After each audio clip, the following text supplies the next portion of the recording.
What's new? How is everyone doing tonight? Welcome, welcome, welcome, welcome, welcome. Glad you're here. It is springtime in New York City. The weather is getting better. Folks are going outside. It is just lovely. It's great. I'm trying to get this camera to hold still and not go over. So let me move. Let me see if we can get it right there. How's that? Much better, right? No. Why is my camera not cooperating? There we go. It's kind of slanted, but that'll work, I think. So let me make sure I'm seeing all your chats. Very good. Welcome, everybody.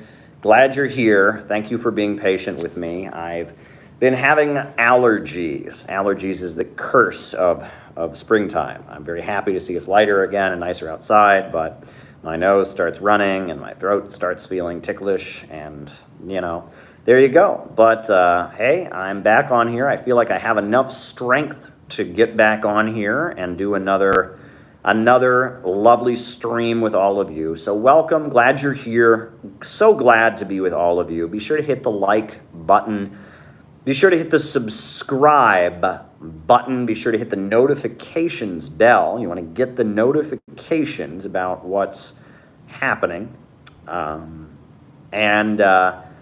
the way we do the show here generally is what I do is I give my opening remarks. As super chats come in, I write them down. And then I do the roll call. I call you out as I see you. And then from there, after we do the roll call, at that point, then I answer your super chat questions. That's how it generally tends to work. It's a three-part show, I guess you could say. That's how we'll do it tonight. If at some point we have to be interrupted, I hope that doesn't happen. But if we get interrupted, don't worry. We'll come back. It won't be the end of the world. We'll just have to make a part 2 video, and that's okay. We can do that. So be sure to hit the subscribe button. Be sure to hit the like button. Be sure to hit the notifications bell. And remember, super chats make this show happen. Without your super chats, this isn't much of a show, but with your super chats, it's a pretty good show. So it's really up to you. You are the audience. You are this show. Look, if it wasn't for you all, we wouldn't really have much of a show here, but you all make this show happen. I care deeply about all of you. I missed you all, I must say. I missed you all when I was away this week. I wasn't able to do it as much as I normally do. I try to stream as much as possible. This week I had to take a step back, and I missed you all. So now I'm back, and that's the way it ought to be. So here I am. Now, folks, whenever I open a can of unnamed diet beverage, it sounds like I am cocking a gun, right? Like this, listen.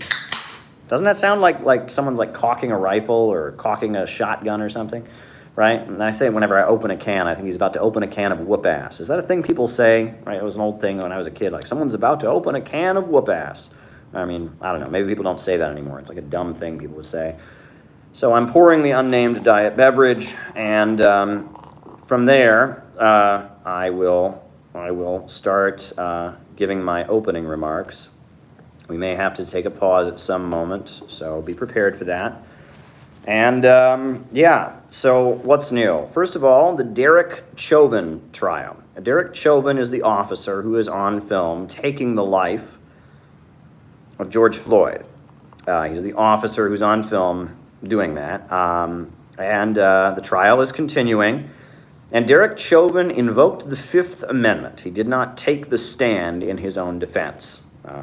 Probably, I would assume that his lawyers and himself thought it was probably not in his best interest to be subject to a cross-examination about why it is that he made the decision to do what he did to George Floyd. We've all seen the video. But because Derek Chauvin, the officer, because of the fact that Derek Chauvin didn't take the stand, we'll now hear closing arguments. The trial is reaching its conclusion. And already we are starting to see anger boiling in the streets. Just near my office, there was a Black Lives Matter demonstration. I was walking back from the gym, having just exercised, and I saw a BLM protest just outside my building. Oh, very good question. Writing it down. Postmodernism fetishize lumpen proletariat? Very good question. And so that's taking place, and let's remember now we have the video of Adam Toledo being killed. We have, all right, Jack Ma, CCP relations, all right. We have more videos of police brutality, it seems like, coming out every day, and it's heading towards the summer months. You know, we have this Derek Chauvin trial, and all of this we could once again have an explosive summer of protests, and, you know, we shall see what happens. Now, the Democrats were very supportive of the Black Lives Matter protests that happened last summer, but Donald Trump was president, and I think they saw the protests as making the case that Donald Trump was not a good president, etc., that he was creating unrest. We shall see. We shall see if the Democrats have the same approach to the protests that they had over the summer, if the massive opposition to police brutality is just so big that the Democrats feel like they can't stand in the way, or whether or not. I mean, we shall just have to see. Now, I always put the ongoing struggles in the streets and all that into the context of divisions within our ruling class. And people may not be aware, OAS, people may not be aware, but the Democratic Party in the House of Representatives and in the U.S. Senate has put forward a bill to expand the U.S. Supreme Court to 13 justices.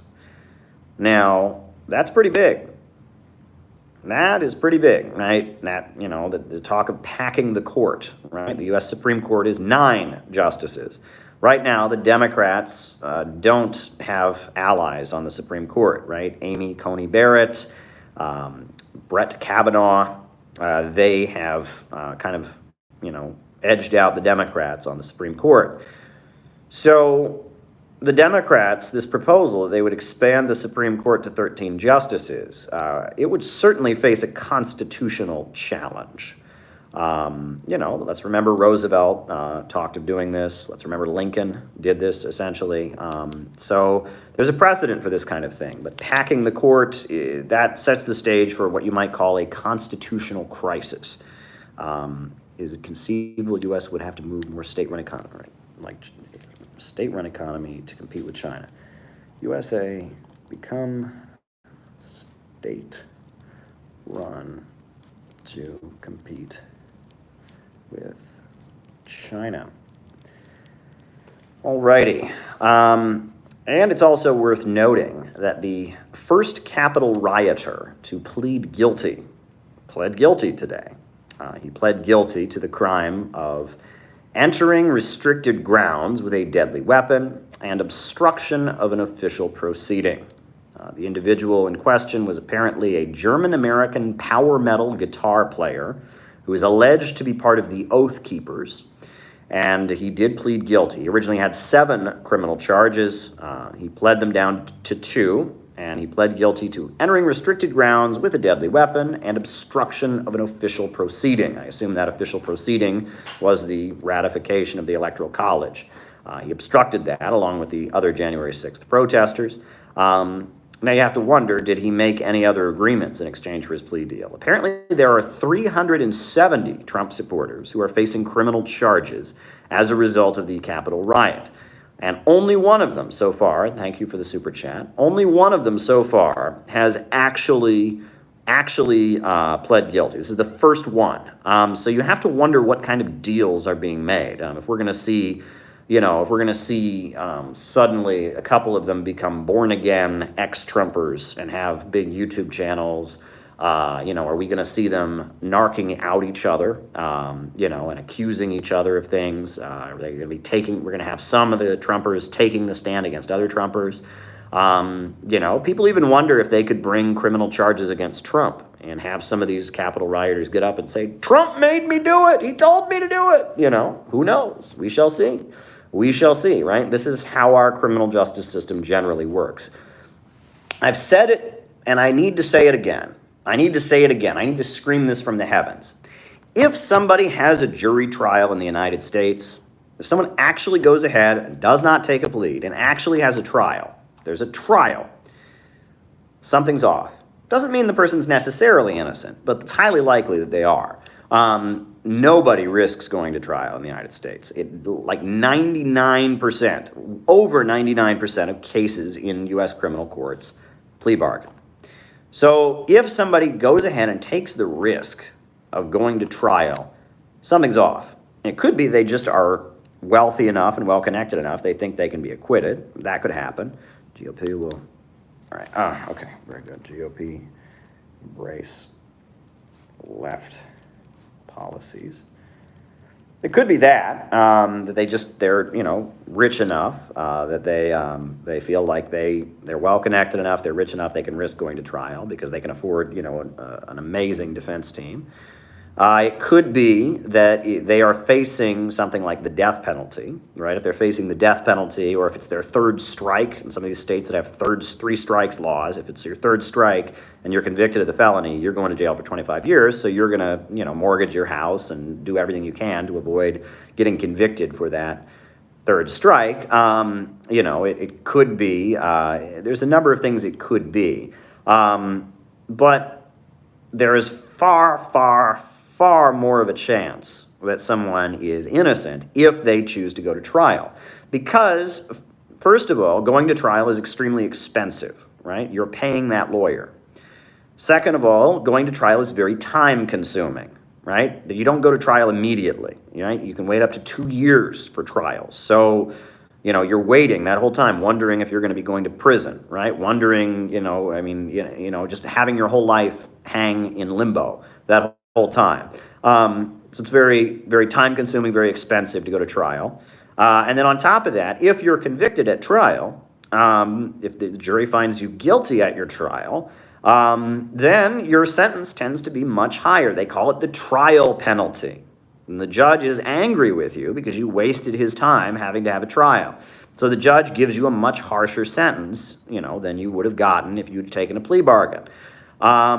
So based on that, I emphasize to people, if you're ever on a jury, keep this in mind. Now, it doesn't mean, obviously, look, I mean, Jeffrey Epstein was guilty as possible, but he was going to go to trial, right? Harvey Weinstein, he was guilty as possible, but he had a trial because they're rich, right? And they're rich, they can afford a huge defense, and they figure, hey, what have I got to lose, right?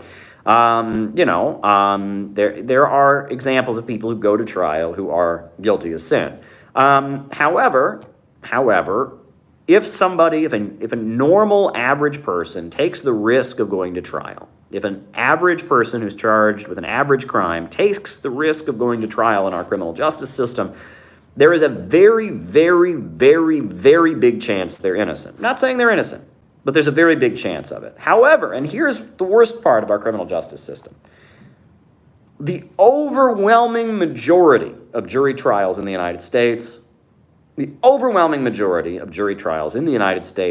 result in a conviction. Jurors tend to convict people. So don't believe this whole law and order narrative that you have where it's just like, oh, you know, there's all these technicalities and that's fiction, right? If you watch TV, you would think every murderer goes on trial. No, they don't, right? You would think that, oh, there's all these technicalities that people that are guilty can get off on. Not true. I mean, it might technically be true, but it doesn't happen. So, you know, that's something to keep in mind. So, you know, we've now seen one of these Capitol rioters plead guilty. There are 370 total that have been charged. So we'll see what happens. Let's see if some of them make a deal and testify against each other. We'll see what happens. We'll just have to see what happens. We don't really know what's going to happen, but the myth of the U.S. legal system, right? What you see on television, on the cop shows about American justice, about the American court system is a fiction and is a toxic fiction because based on that, people watch that propaganda and go on juries and convict people. You know, the Bronx, the borough of the Bronx in New York, one of the poorest county in the country. It is a very impoverished working class borough in New York City. It has the lowest conviction rate in the country, and it's 2/3. 2/3 of people on trial in the Bronx get convicted, and that's the lowest in the country, right? That tells you everything you need to know, So there you go. And that propaganda, right, that we see from Law and Order and from CSI Miami or whatever the hell, the Blue Bloods or the whatever, that propaganda, it has people believe that the legal system is very, very fair, and so based on that, based on what they see at trial and all of that, they tend to, jurors overwhelmingly convict people based on the propaganda, and so it's just something to keep in mind, right? I have never been on a jury. I got on a selection for jury duty one time, and I was removed from it. It's a whole nother story. It wasn't a criminal case. But if I ever get on a jury, I might convict the person. Look, if the person, is a rapist or something and they clearly did it, you have to look at the facts of the case. But in my mind, because I've sat in courtrooms with police brutality victims, that was something I did in Cleveland. When I was an activist in Cleveland, there was an activist group on the east side of Cleveland. It was run by Art McCoy, who had the Superfly Barbershop, and Black on Black Crime Incorporated was the name of the organization. And when I was a communist activist in Cleveland, I would go to court with police brutality victims. And I saw up front how completely rigged the legal system is, right? If the cops beat you up, right? If the cop beats you up, you get charged with assault on an officer because he has to justify beating you up. And if you're charged with assault on an officer, forget it. You don't have a chance in hell. And it's really, I saw some families go through horrendous stuff, just horrendous things. So our criminal justice system, the mythology of our criminal justice system is something that needs to be refuted. Do not believe what you see on television, right? The cop shows are propaganda and they're fiction, and I can't watch them. I cannot watch them. My wife will have them on. I have to go in the other room. I cannot watch criminal justice shows because it's disgusting propaganda. Many people argue the Supreme Court is the last gatekeeper of capitalism. Your thoughts? All right, U.S. Supreme Court, last gatekeeper of capitalism. All righty, wrote it down. So there you go. Now, while we're talking about the Capitol riot thing, another thing I thought I might want to mention is when it comes to the situation there. I don't know if people saw this case in California. So there's this woman in California who's a teacher.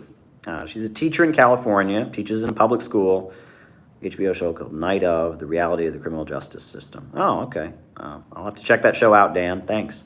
There's a teacher in California, and she and her husband are Trump supporters, and they're right-wing activists. They participated in the January 6th, protests. They did not enter the Capitol, right? They're from Orange County, California, right? That's the OC, right? They're not exactly, probably not poor folks out there in Orange County, but yeah, they're from the OC, Orange County, and they went to D.C. January 6th to stand with their man, Donald Trump. They did not enter the Capitol. They went back. Apparently the FBI raided their home. And determined that they hadn't done anything illegal. And so based on that, there's no charges against them because they never entered the Capitol. But there is a big campaign to have this woman fired from her job as a teacher. All right, we'll talk about the Quad, Dalton, BRI, attack on China. There's a big campaign to have this woman fired from her job because she participated in the January 6th protests. Honestly, I'll tell you, you want me to take the good left position, right? You want me to say, well, she's a fascist, and no fascist should be teaching our children. She's a fascist. And it might be tempting to take that position. And if I ever met this woman, I might feel more like saying that, because I bet she wouldn't have very nice things to say to me, and I would probably find her arguments to be obnoxious. She would probably be very, very viciously anti-communist, very racist, and very unpleasant. I imagine this woman would not be fun to be around. That said, though, she didn't break the law. right? She didn't enter the Capitol. The FBI has already raided her home, which is, I'm sure that was not a fun experience. Would you like to have the FBI raid your home? Not a fun experience. And they determined she didn't break the law. So based on that, I feel like firing people from jobs, especially she has a union contract there. She's a teacher. She has a union contract. Firing people from their jobs because they participated in legal political activism is very dangerous. Guantanamo Bay in Cuba. Why? I feel like it's dangerous. And I'm sorry, this is what they used to do to communists, right? The FBI followed you around to your job and told your employers you were a communist and you lost your job. This is the witch hunt. Every old communist has told me about this, right? I mean, I heard this story many times about teachers and other people just getting fired because the FBI would follow communists around and make them unemployable. So honestly, as much as I don't agree with this woman, I think it sets a dangerous precedent. I don't think it's a good idea that this woman, that she be fired from her job. Again, I don't trust our ruthless criminal justice system that it, is mass incarceration, destroys the lives of people, has the brutal cops that are murdering people. I mean, it's like every day another video comes out practically. My goodness, I just don't trust this system to engage in activities like that. The rate of he's the highest of all groups. Wow. I didn't know that, David, but I'm writing that down, David. Rate. Incarceration among indigenous is the highest. Yeah, I just I'm sorry, I don't think we should open that door, right?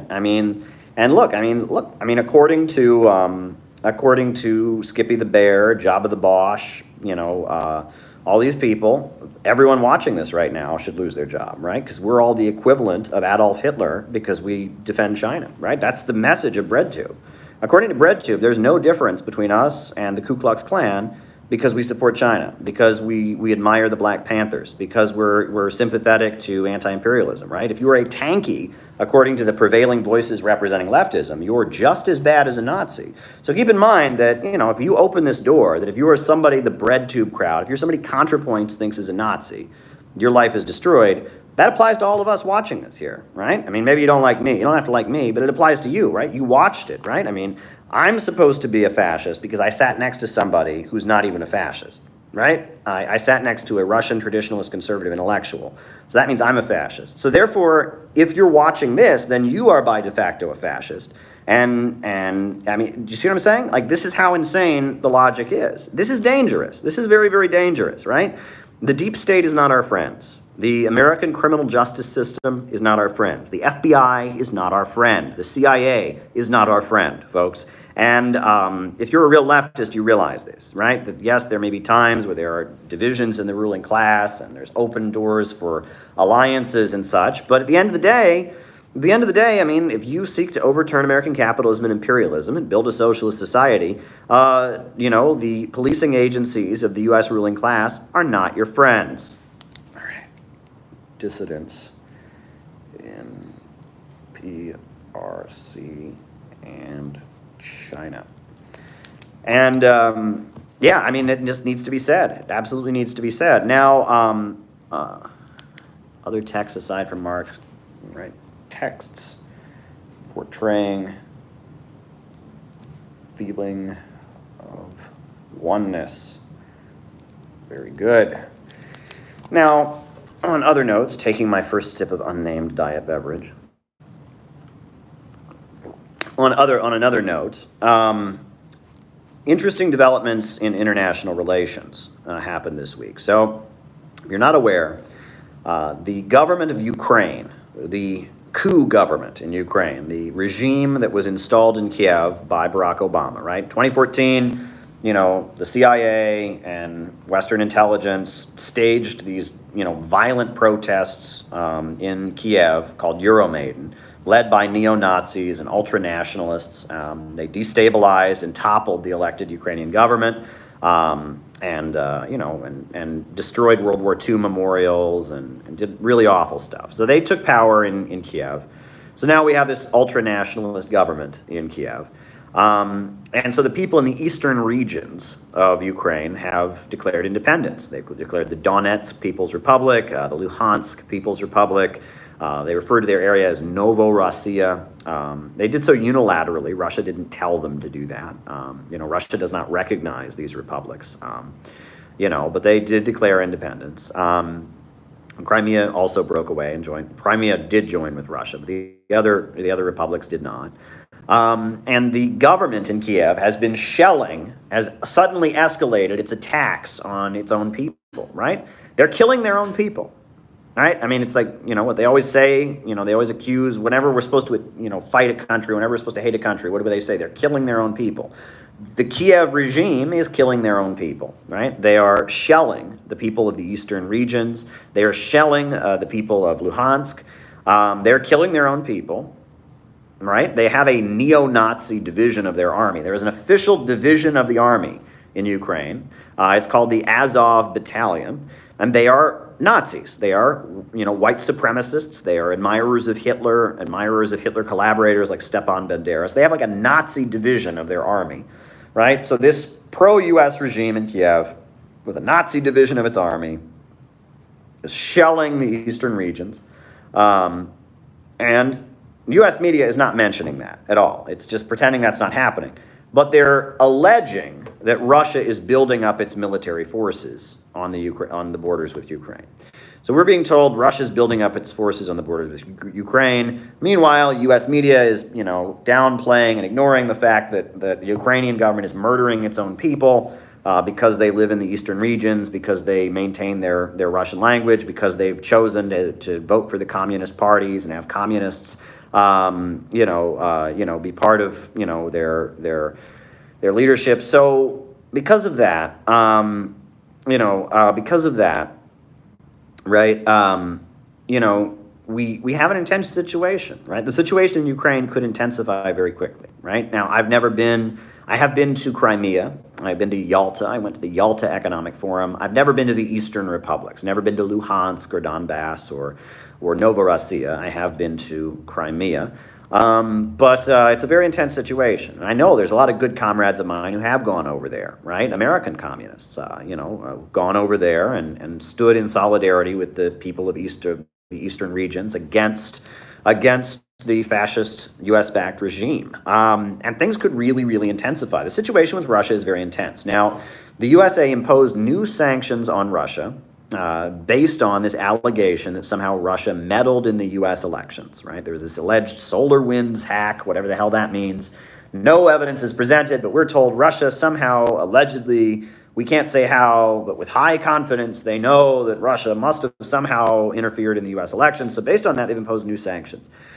What's interesting is when Biden announced those sanctions, when he came up and gave his remarks to the press on Russia, the remarks were very, very mild, right? And it was weird, you were thinking that Biden might get in there and be beating his chest. Oh, I hate Russia, Putin. And he didn't do that. It was very mild.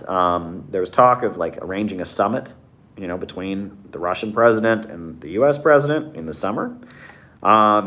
They talked about how they renewed the START treaty. And it was interesting, the tone from the Biden administration. They did impose these new sanctions. They said that they have to or whatever, but it was the tone that this was delivered with was very interesting. It was a very, very interesting tone that we heard from Biden. You almost get the impression that Biden is a little bit nervous to move ahead against Russia. There's a feeling, that maybe this will blow up in their face, and that you get the feeling that the Biden administration, while they've been told to go after Russia, and, they're not exactly thrilled about doing it.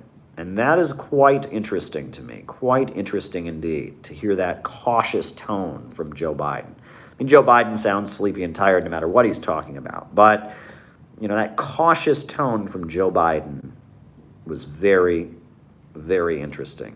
Very interesting. So keep your eye on that. Now, another thing I thought I might want to mention is that what's the big news now?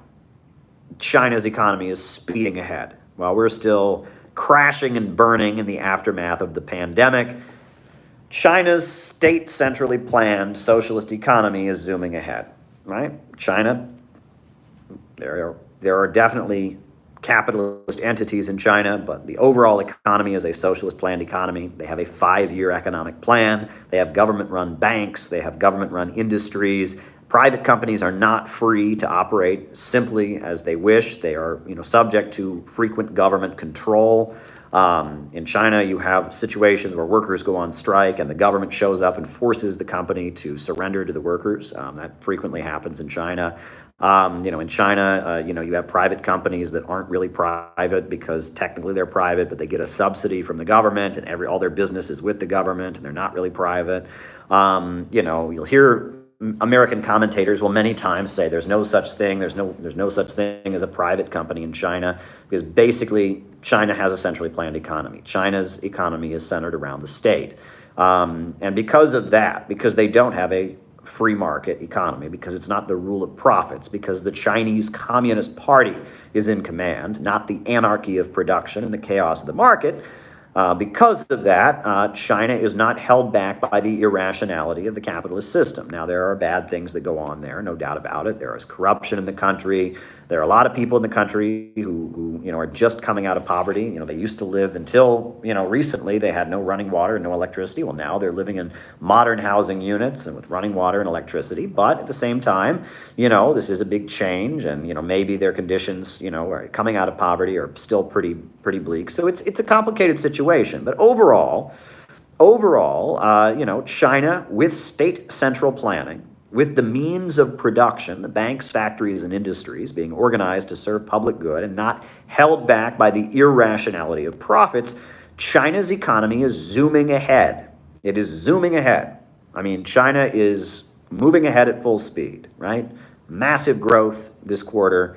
And everyone's looking on at this. And there are some people who say that China's economic growth rate has actually overtaken the United States. China is now the largest economy in the world. Now, they have many more people than the United States. So, but technically, that China's economy as China is bigger than the U.S. economy already. That's what people are saying.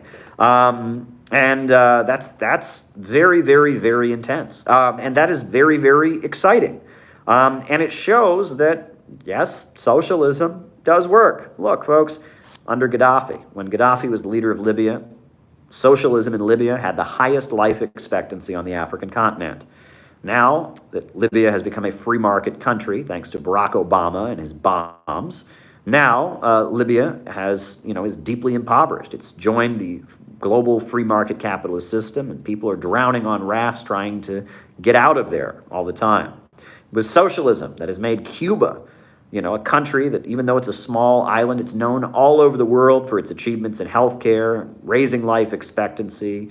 It was socialism that made Russia and the Soviet Union into an industrial superpower, built the world's largest hydroelectrical power plants, the world's biggest steel industry, invented LED lights, invented AK-47 rifles, invented space travel, right? Let's not forget that. Who were, the first, human beings in space? They were Soviets. Defeated the Nazis in World War II, took Berlin. The achievements of socialism are not small. Socialism very much works as a system, right? There are certainly problems that need to be adjusted. 21st century socialism is certainly correcting a lot of the errors of the 20th century. Okay, all right. DOTP, dictatorship of the proletariat in our society.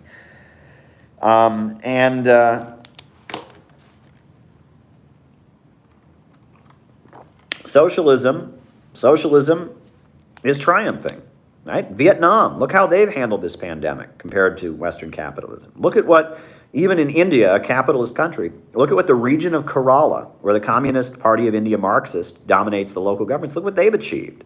Look what they've achieved. I mean, it's massive. Socialism as a system is very successful, and it has had great achievements. And part of what makes makes socialism successful is that it liquidates a lot of the capitalist alienation. It brings people together. It brings people together on the basis of a common purpose. It's interesting. Now, the word, we use the word comrade, right? Now, do people know the word comrade? That's generally in communist lingo. People call each other comrade, right? It's like, you watch an old Soviet anti-communist propaganda film. The communist is always a guy walking around, comrade, comrade, comrade. It's like the scary, but what is a comrade? What is a comrade? A comrade is different than a friend, right? A friend is someone you hang out with, you enjoy spending time with, you have a relationship. It's a friend, right? Someone you're in love with, or a romantic relationship. What's a comrade? What is a comrade, right? What is the Russian term for comrade? I can't remember the Russian word. Someone told me the Russian word for comrade. I can't remember it now. But, comrade, right? A comrade is someone you fight alongside. Soldiers, tavarish, that's the word. Thanks, Chaya. Tavarish, right? That's the Russian word. A comrade, that's what we say in English, is someone you fight alongside, right? Soldiers in the military that are in the same division are comrades, right? Police officers, often, when a police officer, dies or something like that, you'll read that the other cops went out to admire their comrade, right? Right? That it is a term that refers to a special relationship that one builds based on fighting alongside of them, right? That is the term comrade. It's someone with whom you struggle. And in Chinese, the word that is used for comrade, it actually translates to person of one purpose. People of one purpose is the translation, which I think is fascinating, right? But people of one purpose, right? That if you become a comrade, you become a person of one purpose, right? Bringing people together. They become people of one purpose. And it's very interesting because, to be a comrade, right? That really is something special, right? It's really something special to believe in something, to go out and sacrifice. Sankara, Burkina Faso. To go out and sacrifice for a cause, to make sacrifices, to work together, to have that feeling of community, that feeling of oneness, right? It is very, very, very beautiful. Che Guevara said that at risk of sounding ridiculous, revolutionaries are motivated by great feelings of love.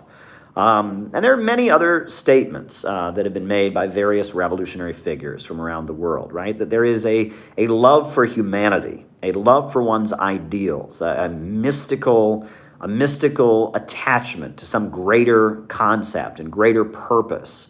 That is something very, very special. And what I think is deeply tragic about the January 6th events, let me just say this, is that a lot of those people who went to the Capitol to do what they did for Donald Trump were people that are suffering economically, that are angry about the state of affairs in the country, and they want comradeship. They want to fight for something. They want to fight for right against wrong. They want to take great risks. They want to make sacrifices. They want to be heroic. They want to engage in honor. And they got scammed. And they got scammed by a hustler, a con man named Donald Trump. Donald Trump didn't give a flying F about these people, okay? Let's be real about it. Donald Trump didn't care at all about the people. He said, I'll meet you at the Capitol, and he didn't meet him at the Capitol, now did he? And he sat back, and I guarantee you he was sitting there somewhere watching the whole thing on TV, laughing maniacally at it. Look at the mess I made, right? Messing up the government. He set all these people up, right? He had them believe that he had their back. He didn't have their back. He didn't meet them at the Capitol. He didn't actually stop the steal, right?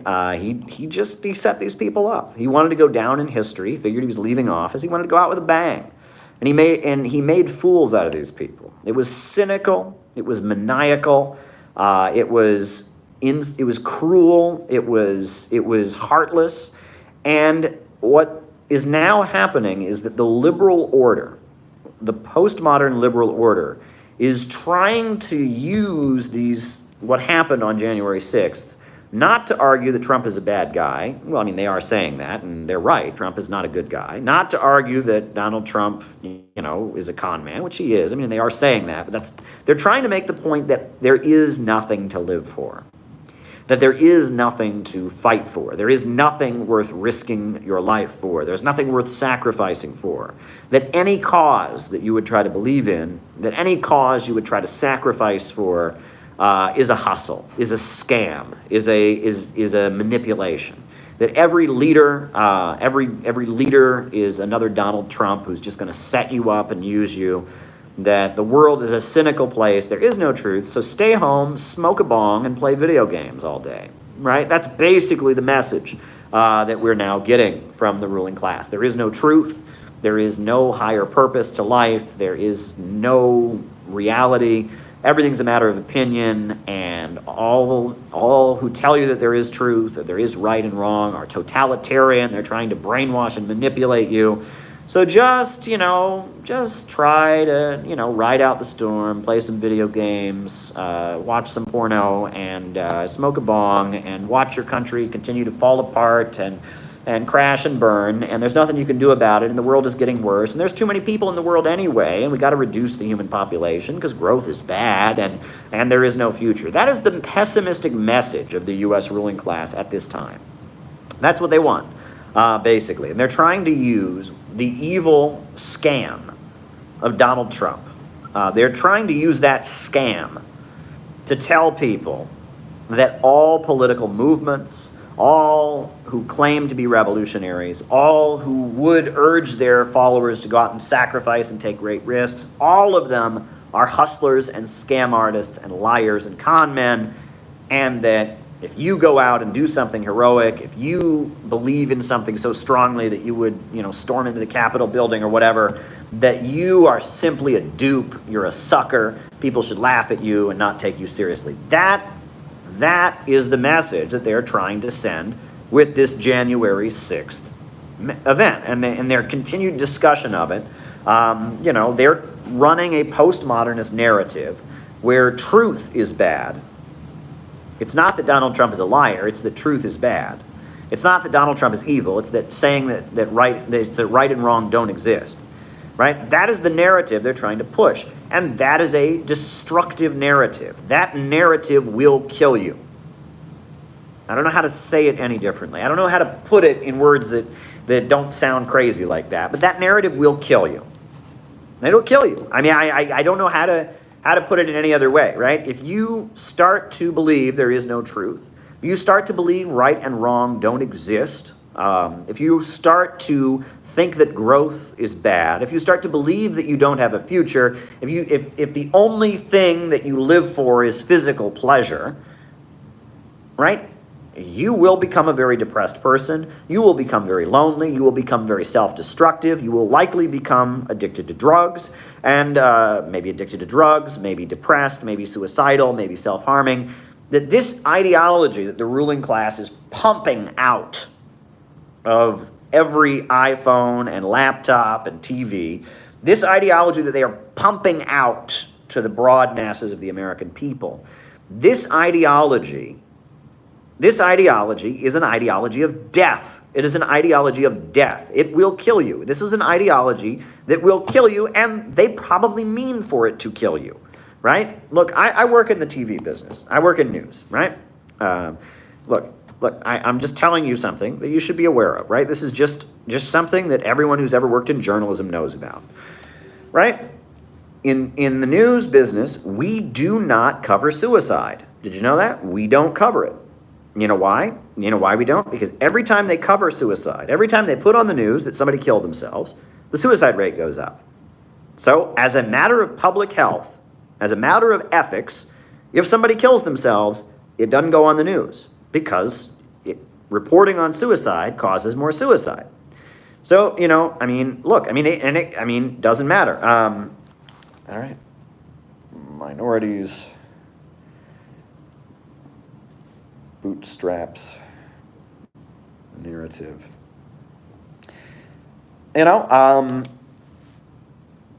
You know, so you don't mention it. You don't mention it.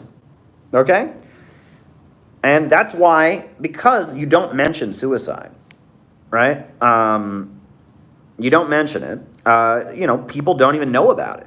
For example, the suicide rate is much higher than the homicide rate. People kill themselves more than they kill other people. That's actually kind of a good thing, isn't it? That people are less, I don't know, it's never good, right? Suicide or homicide is never good, but at least, but it is true that there are much more suicides than there are homicides. But people don't believe that. Why don't they believe it? Because there's no reporting on suicides. Suicides don't go on the news. As a policy, they don't put them on the news. So if just having a news item, someone killed themselves at 3 o'clock, right? Police went to there. If in your police blotter in the local newspaper, they can't mention a suicide. What do you think the effect of having an entire mini-series on Netflix about suicide is? What do you think the effect of it is? What do you think the effect is? Right? What do you think the effect of 13 Reasons Why on Netflix is? Now, I've never watched the show. I refuse to watch it. But tell me, right? If a news item on the local news is dangerous to public health by just mentioning suicide, what do you think the result of a 13-episode teen drama all about a girl who kills herself and then makes videos that are delivered to people afterwards is? What do you think the results are? Right? I mean, it is highly unethical for Netflix to put that out. I've had people who say, well, I watched the show, Caleb, and you don't know what you're talking about. The show is very anti-suicide. Doesn't matter. Doesn't matter, right? You have an entire mini-series drama about suicide. You're killing people.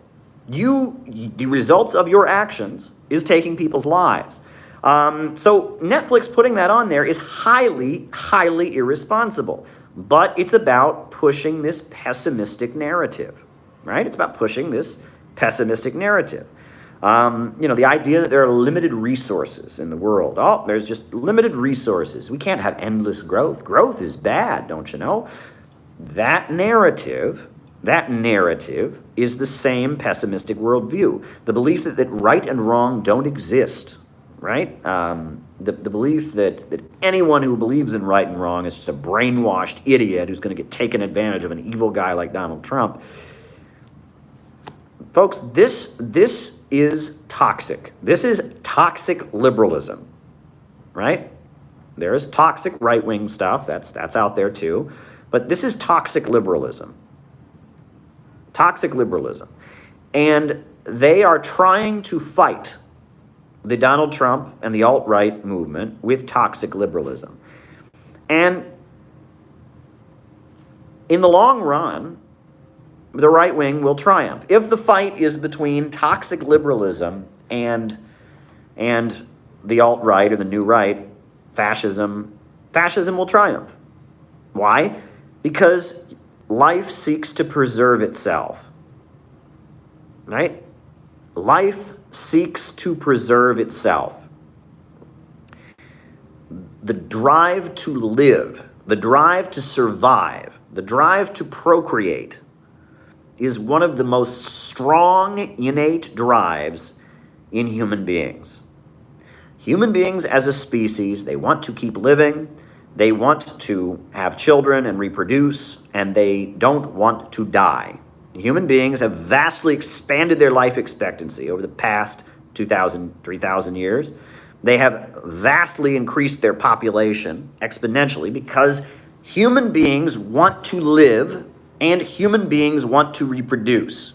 It is built into our DNA. It is very, very, very, very, very hard to get human civilizations to stop growing and to stop living.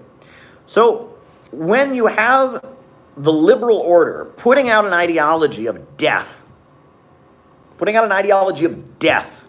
of hopelessness, right? Don't reproduce, don't have any future, there is no truth, don't be connected to other people, be separate. When they're putting out that ideology, they're putting out an ideology of death. That is an ideology of death. And if people get two options, life or death, they choose life. Okay? Fascism, the right wing, are disgusting. But if the only alternative to them is death, if they come to stand for life against a liberal order that is standing for death, people will choose life over death. So this is very dangerous. Toxic liberalism is very, very dangerous because it creates a false dichotomy, and it makes the right wing and the fascists, it makes them the force representing life. And that is very, very dangerous. And the purpose of the Center for Political Innovation, the purpose of me being on here and live streaming, even though I've got, a headache and allergies, is I am telling you that left-wing life exists. Progressive forces that advocate socialism exists. There is another way. We don't have to pick between fascism and toxic liberalism. There is another option. And that option is called 21st century socialism. And that option is called Marxism-Leninism. And that option is called socialism with American characteristics. And that option is called anti-imperialism. You don't have to pick between fascism and right-wingism and toxic liberalism. You can choose a life that matters. You can choose a life filled with hope. You can choose a life of comradeship. You can choose a life with a purpose. You can choose a life based on science and dialectical and historical materialism. There is an alternative. There is an alternative to the poisonous toxic liberalism and the hateful bigoted right-wing ideology out there. There is a left-wing voice that chooses life, that chooses human progress, that chooses to advance, right? This is this Center for Political Innovation educational manual. Very beautiful, beautiful stuff, if I do say so myself. People are having classes on it already. I just got off the phone with somebody out in Texas. Shout out to you if you're listening. They've been having classes, 5 to 8 people every week, and they're making their way through this manual. So much information. And they said, there was somebody who was in the class who apparently said that she learns more by reading this book than she's ever learned at a class at her community college. Around the country, people are reading this. They're setting up reading groups. But I'm telling you, folks, look, I got my first shot, Moderna, right? Other people around the country are getting vaccinated. Things are going to start opening up. And when things start opening up, the community that we are trying to build is going to start opening up, right? I've got plans in the works for a major national meetup of people that are part of this community on here, where we can meet each other in person and start to build our community. And we can start to build the progressive left-wing life-oriented, constructive socialist movement that will save America from the horrors of capitalism, right? We're going to build this community. We're going to do it. Nobody else is going to do it, right? You think the Bobavakian people, they're going to do it? The RCP, they going to do it? No. Do you think the pessimistic anarchist folks are going to do it? You think Antifa is going to do it? No. Only we can do it, right? Look, we have to take up history's challenge. We have no choice. We have to do it. We have to do it, right? No one's going to do it for us. The YouTube algorithms aren't going to rig things for in our favor. The bread tube's not going to do it for us, right? They're not going to. NPR isn't going to spread the message for us. PBS isn't going to spread the message. Fox News certainly isn't going to spread the message. We got no choice. We have got to do it. We have got to build the city-building tendency of American politics. We have got to build the movement for a better America. We got to do it. We got to do it. No one else is going to do it for us. And that's all that's how it works. So keep that in mind. I haven't surrendered. You haven't surrendered. You're still here. I'm still here. We're standing up. We're standing strong. Come hell and high water, we are going to keep fighting. We are going to assert our will to be heroic, our will to sacrifice, our will to be people of a common purpose, comrades, tavarish. We are going to build the community that will save socialism so that socialism can save America. We're going to do it. So in order to do that, if you haven't gotten a copy of the manual, great manual to get your hands on. There you go. And there you go. Okay. ML work in liberal socialist movements, People's Party. All right. M for People's Party. Northern Ireland. Alrighty, very good. So on that note, folks, that's my opening message for you tonight. And now let's do our roll call, names and locations. I will call you out as I see you, and then from there, we'll answer the super chats, and then we go home, right? And then we have a lovely weekend, and I'll probably be with you tomorrow night. So names and locations. Raphael is in Brazil. Welcome, Raphael. Cleveland Pirate Alex. Bendigo, Australia. Chaya in Montreal, Australia. Cole from Calgary. West Palm Beach. Ryan in Oakland, PA, USA. Chris Morlack, Tennessee. Tell you what, I am going to make Ryan in Oakland, I'm going to make him a moderator, and I'm going to make Chaya a moderator as well. Chaya in Montreal is now a moderator. All right, there you go. There you go. Beautiful. All right, PA, USA, Detroit, Mario in Croatia, San Francisco, Orlando, Wisconsin, West Palm Beach, Vera Hope, John in Michigan, Tennessee, Norway, Bay Area, California, West Palm Beach, New York City, Flushing, New York. I used to live out there a long time ago. Cincinnati, Ohio, Jenny Lynn, good friend of the show. Tristan in Maryland, good friend of the show as well. Chris in Salt Lake City. Wow, Salt Lake City. Henry, the currently muddy mountains of Vermont. Richie in Staten Island, San Angelo, Texas. Great folks out there. Solidarity. New York City, Chris Hemphill, right? Mo in Toronto. Asheville, North Carolina. Switzerland, your red cat. Oklahoma Hills. Gallon, North Carolina. Yeah, very good. Serbia. Nice tie. Well, thank you, Austin. Yugoslavia.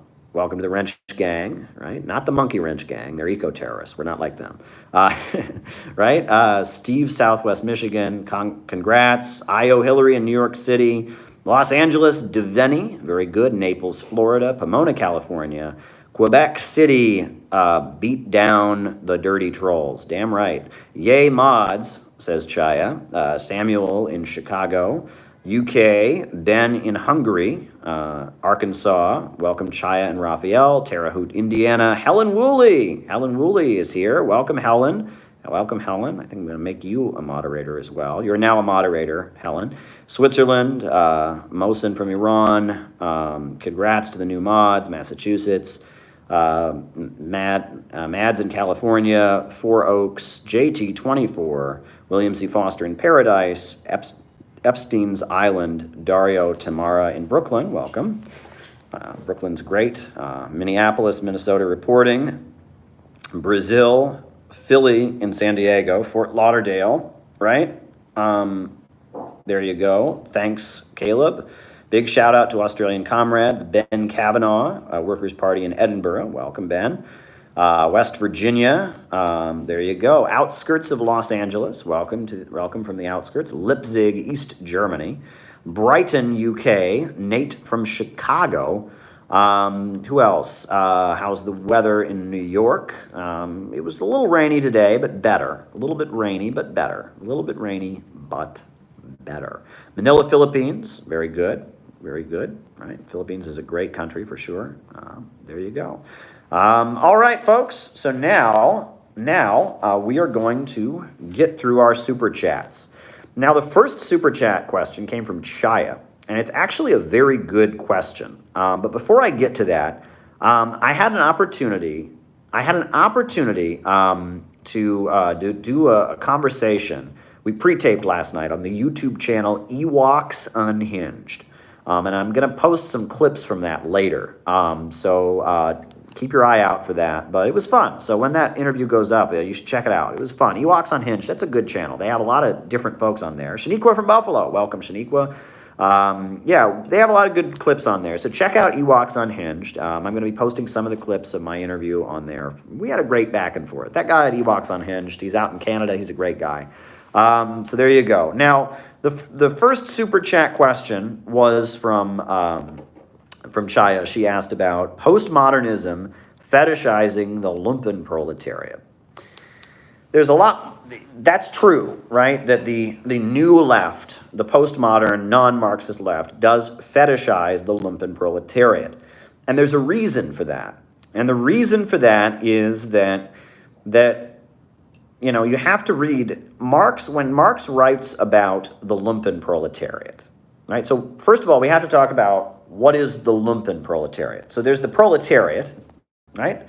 There are two classes in capitalism. The one class is those who own the banks and the factories and the major industries and the centers of economic power. Those are the capitalists. Then there are the proletarians, right? They are the workers who sell their labor power to the capitalists, right? They sell themselves piecemeal like a commodity. You rent yourself out to your boss. You get paid a wage. You live by selling your labor power. The capitalist lives by owning for a living and turning the labor of other people into profits from what he owns. You live by selling your labor power, the worker and the capitalist, and they have, contrary interests. Now, within the proletariat, you have what are called the lumpen proletariat. Now, what is the lumpen proletariat? The lumpen proletariat are members of the proletarian class who are never able to become full members of the class, right? All right, writing it down, right? Western capitalism becoming feudalism.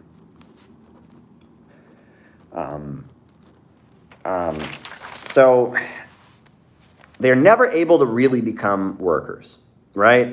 They are people that are involved in criminal activities, people that are involved in scams or hustles, people that are, they kind of live on the margins of society, whether in criminal organizations or shady, nefarious activities. And as a result of being kind of marginal in society, they aren't able to really become part of the proletarian class, right? They don't, have a full-time job where they sell their labor to a boss, and then as a result, they have a home and have kids and all of that. They have a kind of nefarious existence. Marx referred to them as slum proletarians, right? Now, there's a lot of confusion on this point. The Black Panthers, for example, the Black Panthers thought that black people in the United States were lumpen. The black people were the lumpen proletariat. Well, with all due respect to the Black Panthers and their tradition, I think they were wrong. I think the majority of black people in the United States are just working people, like any other race, right? I mean, there's white proletarians, black proletarians, Asian proletarians, Latino proletarians, right? The majority of black people in the United States are not lumpen. They do face discrimination. They do, have a higher rate of getting arrested, and there's bias definitely in the way they're treated by the system. But the overwhelming majority of black people in the United States are working class, regular proletarians. So there was some confusion. The Black Panthers, They did have a position that they argued that ethnic minorities as a group constitute the lumpen proletariat. Obviously, there are criminal elements among ethnic minorities, just like there are among white people. But the overwhelming majority of people that are not white in the United States are not lumpen. But overall, the lumpen element is desperate. It's desperate to survive. And during the labor movement, often lumpen elements were used as strike breakers, right? This is one thing that happened, is if there'd be a strike, they would hire a group of lumpen criminals to go violently kill the strike breakers. And the lumpen criminals are the strikers, right? The striking workers. And why would the lumpen elements go along with it? Because they don't care. They're desperate, right? It's like, drug addicts are desperate, right? You give them money and they can get their drugs, they're fine. They don't care. They're not interested in politics, right? Lumpen elements, that's kind of how they function. There's such a desperation, right, that they will work for whoever will pay them, and they don't really care. And they're potentially quite dangerous. And Karl Marx, in his pamphlet, The 18th Brumaire of Louis Bonaparte, described how, in order to set up kind of a left-wing authoritarian dictatorship, Napoleon's nephew, Louis Bonaparte, created a lumpen army of slum proletarians. To basically force his will on the rest of the capitalist class. Most of the French capitalists didn't want there to be labor unions, didn't want to build hospitals to give poor people health care, didn't want to build railroads. So, Louis Bonaparte got his money together, and he built an army of slum proletarians. And Marx lists them off. It's a list of folks, right? Jugglers, knife makers, swindlers, thieves, he lists this group of people. He also lists like hippies, literati, right, which is is like weird like academic kind of element. And he creates this like army of freaks and criminals basically in order to push the will of one section of the ruling class that was grouped around Louis Bonaparte in order to force their will on French society. The majority of capitalists didn't agree with it. So you get this army of freaks and criminals and weirdos and strange hippie academic types, la boheme, and they force their will on French society, and that's how you have a Bonapartist regime, right? And Marx makes the point that Louis Bonaparte's government is not a socialist government, and it doesn't represent the working class. It represents one section of the capitalist class standing above all of society and trying to stabilize the crisis, right? And that this is what happens when there are fights among the capitalists, is the capitalists, as they are fighting with each other, they form lumpen gangs to fight each other, right? The Hells Angels Motorcycle Club, right? That was a lumpen gang in the 1960s, right? Motorcycle guys who rode around on motorcycles and raped women and, sold heroin and, and beat up black people. And they were this racist group of motorcycle guys. But when there were anti-war protests in the 60s, the Hells Angels motorcycle people, somebody, we don't know who, but somebody, went to the Hells Angels motorcycle people and said, you want to go beat up some of those hippies and beat them up?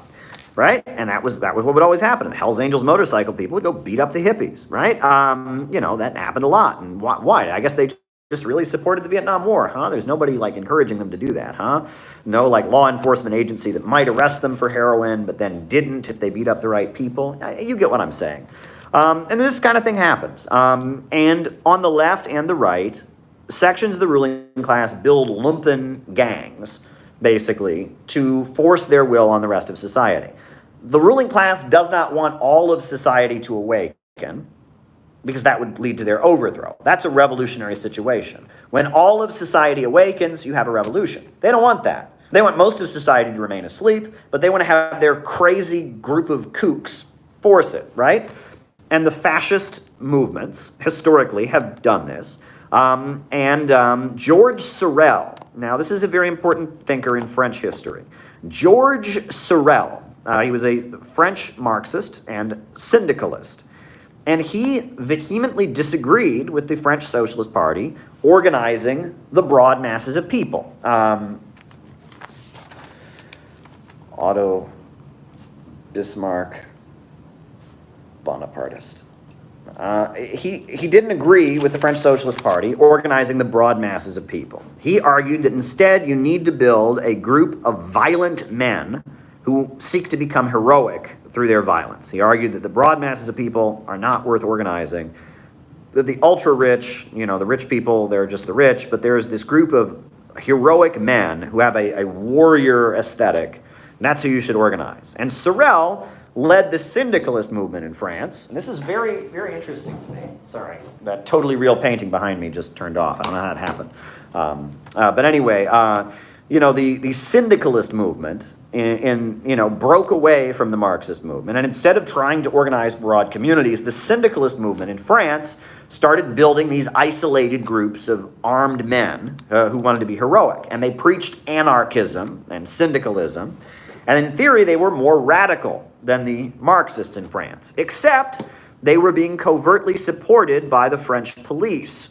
So when there would be a strike of French workers, they would go on strike. The Sorelians, the followers of George Sorel, the syndicalists, would get their baseball bats and chains and go and attack the strikers. And they didn't attack the strikers because they're against unions. They attacked the strikers because they're not really revolutionary. Their union's not ultra-revolutionary like our anarchist union is. And so they built this gang of lumpen elements that would go and break strikes. And a lot of the writing of George Sorel emphasizes this fetish for creating lumpen gangs. Lumpen gangs are what you should build, and it attacks the concept of trying to organize the broad masses of people. That's basically what George Sorel wrote about. And the concept of propaganda of the deed. Now, this is a concept that's big among anarchists. Propaganda of the deed. The idea is, among anarchists, is they say that you shouldn't, it's widespread, and it's basically it's the theory of terrorism. Basically, their argument is that instead of winning people, going to people and winning them to socialism, instead of building mass community organizations, you need to just go out and commit some really big publicized act of violence, and that will inspire people to go out and take action, right? And in Russia, that was usually political assassinations. The anarchists would assassinate. I think Tsar Alexander III was assassinated by anarchists. But you engage in assassinations, bombings, etc. And by doing that, people will see this, and it'll be propaganda of the deed, and they'll be so inspired by your violence that they will then become political. Well, that doesn't happen. People see big, scary acts of violence, and they become less political. They think, I don't want to get shot. I don't want that to happen to me.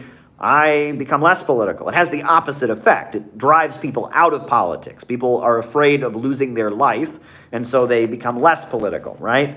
It's one thing to lead when there's the broad masses of people are in motion. You will sometimes see very heroic activities. But when isolated groups of people engage in political violence, it has the opposite effect. It makes people think that leftists and revolutionaries are crazy lunatics, and you want to stay away from them because you don't want to get involved in the violence or get arrested or whatever, right? Serious scientific Marxists have always imposed left adventurism and terrorism. However, the Sorelians did not, right? And the Sorelian formations, right? It was about building lumpen gangs, and it was about engaging in propaganda of the deed, i.e. violence, street fighting, bombings, assassinations, for the purpose of building your heroic group of armed men.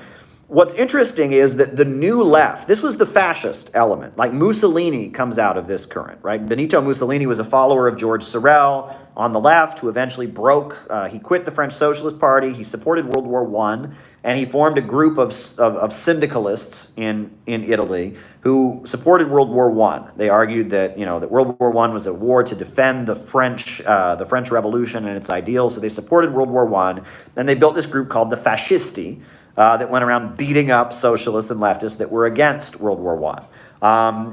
They built this armed group, right? And eventually they formed the Fascist Party. That's where Italian fascism comes from. Sorelianism, right? Raul Castro, got it. Very good point. Communist Party of Cuba.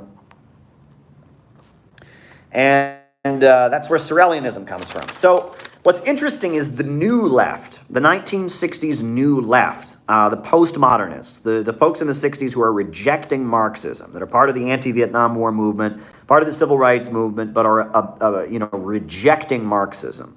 Those folks, they were also inspired by George Sorel. My understanding is that, if I'm not mistaken, Regis Debray and Franz Fanon both talked about propaganda of the deed, and they both did fixate on building lumpen gangs. And that the new left, the synthetic left, the fake left that I talk about on here, right? The pro-imperialist, synthetic, pessimistic, destructive left, those elements do fetishize the lumpen proletariat. The reason that they do that is because they are not trying to organize the broad masses of people. They are trying to build a counter gang. They're trying to build a lumpen gang to push forward the agenda of one section of the ruling class. And look, I'll tell you, I was part of Occupy Wall Street. There were many good things about Occupy Wall Street, but Occupy Wall Street was largely lumpen, okay? I'll be real. I was there for politics. I don't do drugs. But, I would say it was about 50-50. Half the people that were in the Occupy Wall Street Park were there for political reasons, like me, and the other half were these lumpen elements. I mean, they were just lumpen. I mean, that's, on the first day, yeah, it was more political people, but by the time the park was fully occupied, you got a month into it or whatever, a lot of, lumpen elements just kind of trickled in. A lot of lumpen folks just kind of started trickling in. And a lot of these folks, look, and there are a lot more lumpen people in the United States than you would realize. A lot of people don't realize this. But the United States, it's in terms of total wealth, it's probably the richest country in the world. It has a lot of poor people, and it's certainly the people here are the majority of people here are much poorer than some of the people in social democratic countries and such. But there's a lot of wealth here. And so when you have a lot of wealth in a country, you tend to have lumpen elements that are trying to swindle their hands on some of it. You know, and like lumpen, like great example of lumpenism. So I used to work, a long time ago, I worked at a gas station in Cleveland, Ohio. Won't say the name of the company because who knows, they might sue me or something. Worked at a gas station, Cleveland, Ohio. It was in a black neighborhood on the east side of Cleveland. Right? You know, and one day at the gas station, a group of white kids who were wearing rather expensive clothes, but were covered in mud, walked in to the gas station, bought some stuff and left. And after they left, my supervisor, who was training me, said, "Keep your eye on them." And I said, "What do you mean?" And she said, "Those are railroad kids." And I said, "What's a railroad kid?" Well, it turns out that there is a whole subculture in the United States of teenagers who ride railroads. There's thousands of them. Runaway teenagers who you know, they like hobos in the 1930s. They jump on the trains and they ride, you know, the trains around. They're railroad kids. They're lumpen, right? And they don't have any money, and they tend to steal, and they tend to be drug users, and they all often tend to come from middle-class households, right? They're runaways usually. You know, they've run away from their parents and all of that. And there's thousands of, you know, and a lot of times they die. It's very dangerous to ride the railroads. Very, very dangerous. I mean, you can fall and die. I mean, if a train hits another train, and it's a really dangerous way to travel. But train hopping kids who use drugs and steal for a living, they're lumpen. And there's thousands of them, right? And they all came to Occupy Wall Street. They all got the memo that Occupy Wall Street was the hip, cool place to go. Occupy Wall Street was full of railroad kids.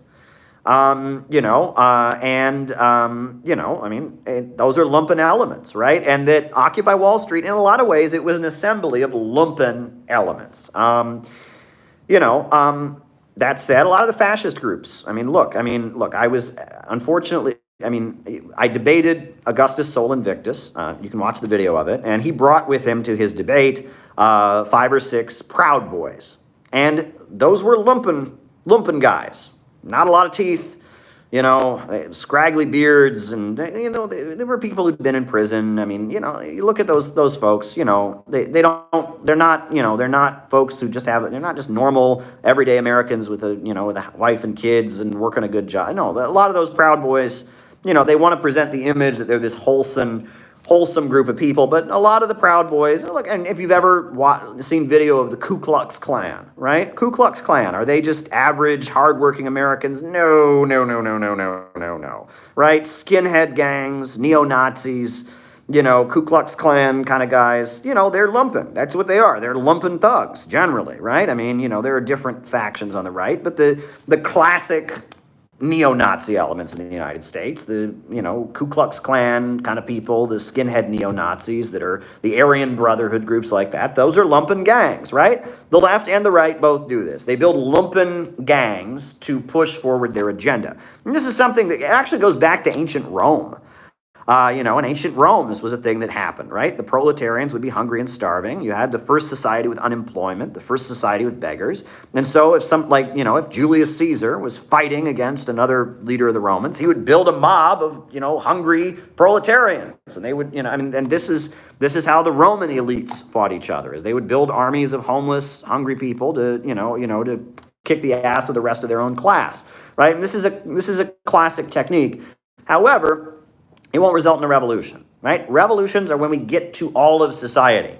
We get to the masses, the broad masses of people, right? And a lot of the ideas that come out of the new left, of the synthetic left, right, are explicitly designed to build your lumpen counter gang, to build your little crazy cult, not to get to the masses, right? And a lot of the way the new left restructured leftist politics in the United States, it was designed specifically to make it inaccessible to the broad masses of people, because it was the new left, the hippie movement, was not supposed to make a revolution. It wasn't supposed to overthrow capitalism. The hippie movement was one section of the ruling class fighting another, right? And so they built an ideology and a movement that was designed not to recruit the broad masses of people, but instead to help one section of the ruling class push their agenda against the other section. And so, a lot of the way leftists conduct themselves, the cancel culture, the crazy, in language, the pessimism, the contempt for average people, all of that is set up. That's when you're building an isolated group of people who think that they're the saviors, that think that they have the answer, that, you know, believe in ideas blindly, that are hostile to the rest of society. When you're building a cult, right, you generally don't have ideas that are widely accessible to the broad masses. Instead, you have ideas that build, you know, a group of recruits that are fanatical and will do what you want.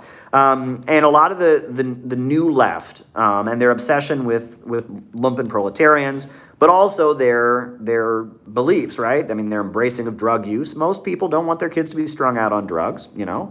Their embracing of like group sex and things like that. Most people aren't into that. You know, their embracing of anarcho-primitivism and the idea that we need to go backward, the destructive impulses, a lot of this stuff, this is all, it is all designed to build a lumpen counter gang to push one wing of the ruling class. What we need to do is we need to save socialism and get socialism away from this dead end of building lumpen counter gangs for one section of the ruling class. What we need to do is we need to build an actual, constructive, responsible socialist movement. When I say we need to save socialism so that socialism can save America, that's what I'm talking about. That's what, We Are City Builders is all about. It's about getting out of the trap of lumpen politics and trying to get to the broad masses of people.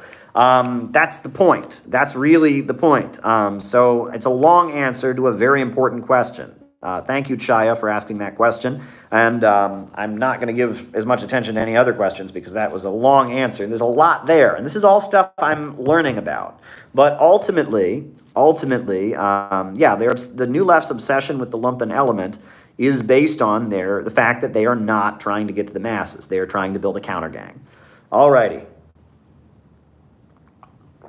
All right. Jack Ma and his relationship with the Chinese Communist Party. It's funny, I met Jack Ma. So I met him at the Valdy Discussion Club in Russia, Sochi, Russia. He was at an event. He spoke on a panel with Putin, with Aysel Toji of the Norwegian Nobel Institute, with Hamid Karzai, and he spoke, and I listened to his speech, and I mean, it was dialectical materialism. You listen to it, I mean, it was heavily influenced by historical and dialectical materialism.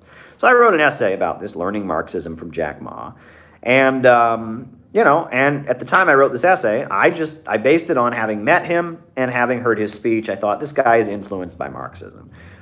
Later, after I wrote the article and made a video about it, and of course I got a whole bunch of blowback. That's stupid. He's a billionaire. He couldn't be a communist. And no one actually addresses any of the points I make in the article.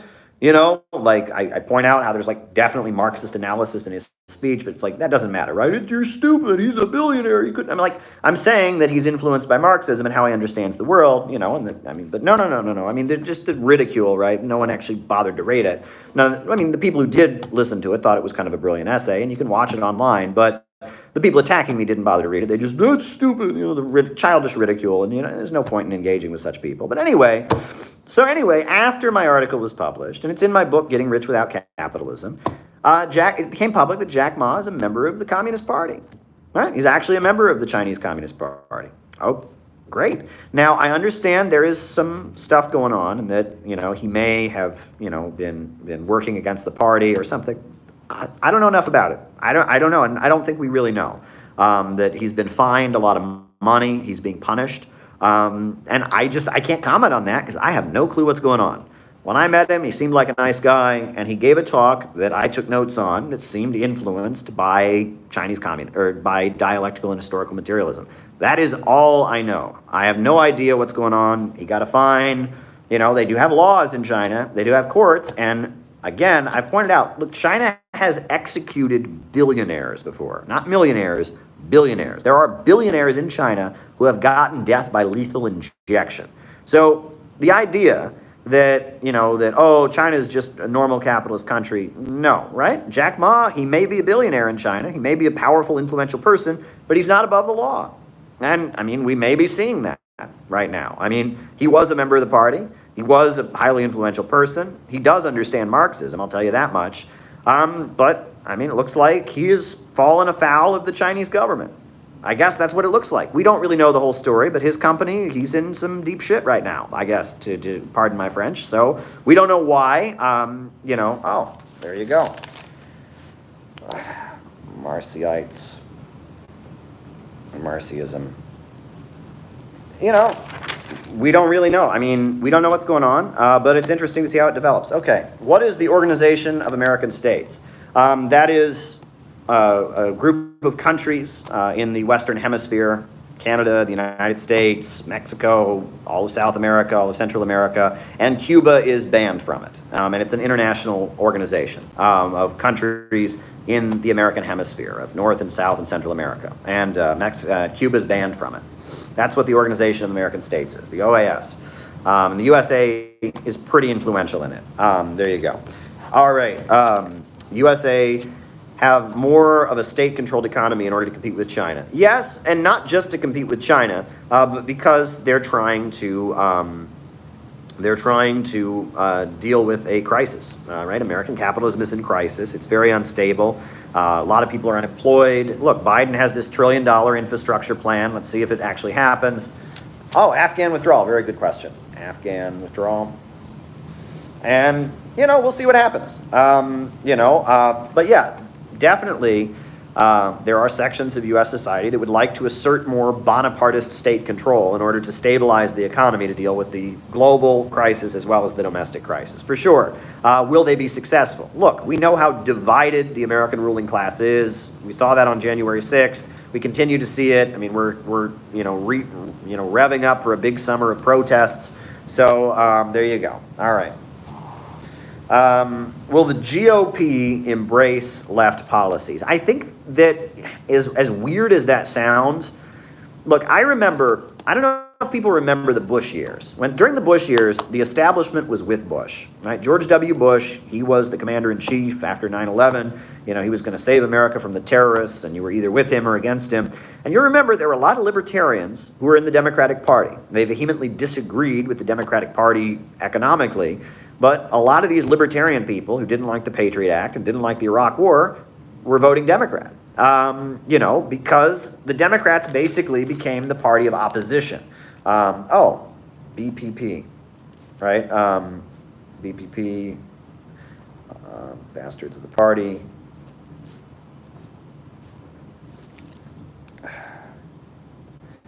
Party, Olympian origins. Wrote it down. Very good question. When you're the party of opposition, you generally often will attract people of different ideologies who are opposed to the status quo. And when you're the party, the main party being promoted by American imperialism, you tend to be the party of people supporting the status quo. And during the Cold War normal, the late Cold War normal, post-1960s, the Republicans were if you were a true believer in America, you were a Republican. If you believed all the stuff we're supposed to believe, you by default became a Republican. If you were in the United States, we're supposed to believe the United States is the greatest country in the world. We're supposed to believe the United States and capitalism is the best system ever. We're supposed to believe that all the enemies of the United States are all a bunch of evil Reds and commies. That's what you're supposed to believe, right? Now, if you truly and wholly believe that in your soul, you're a Republican.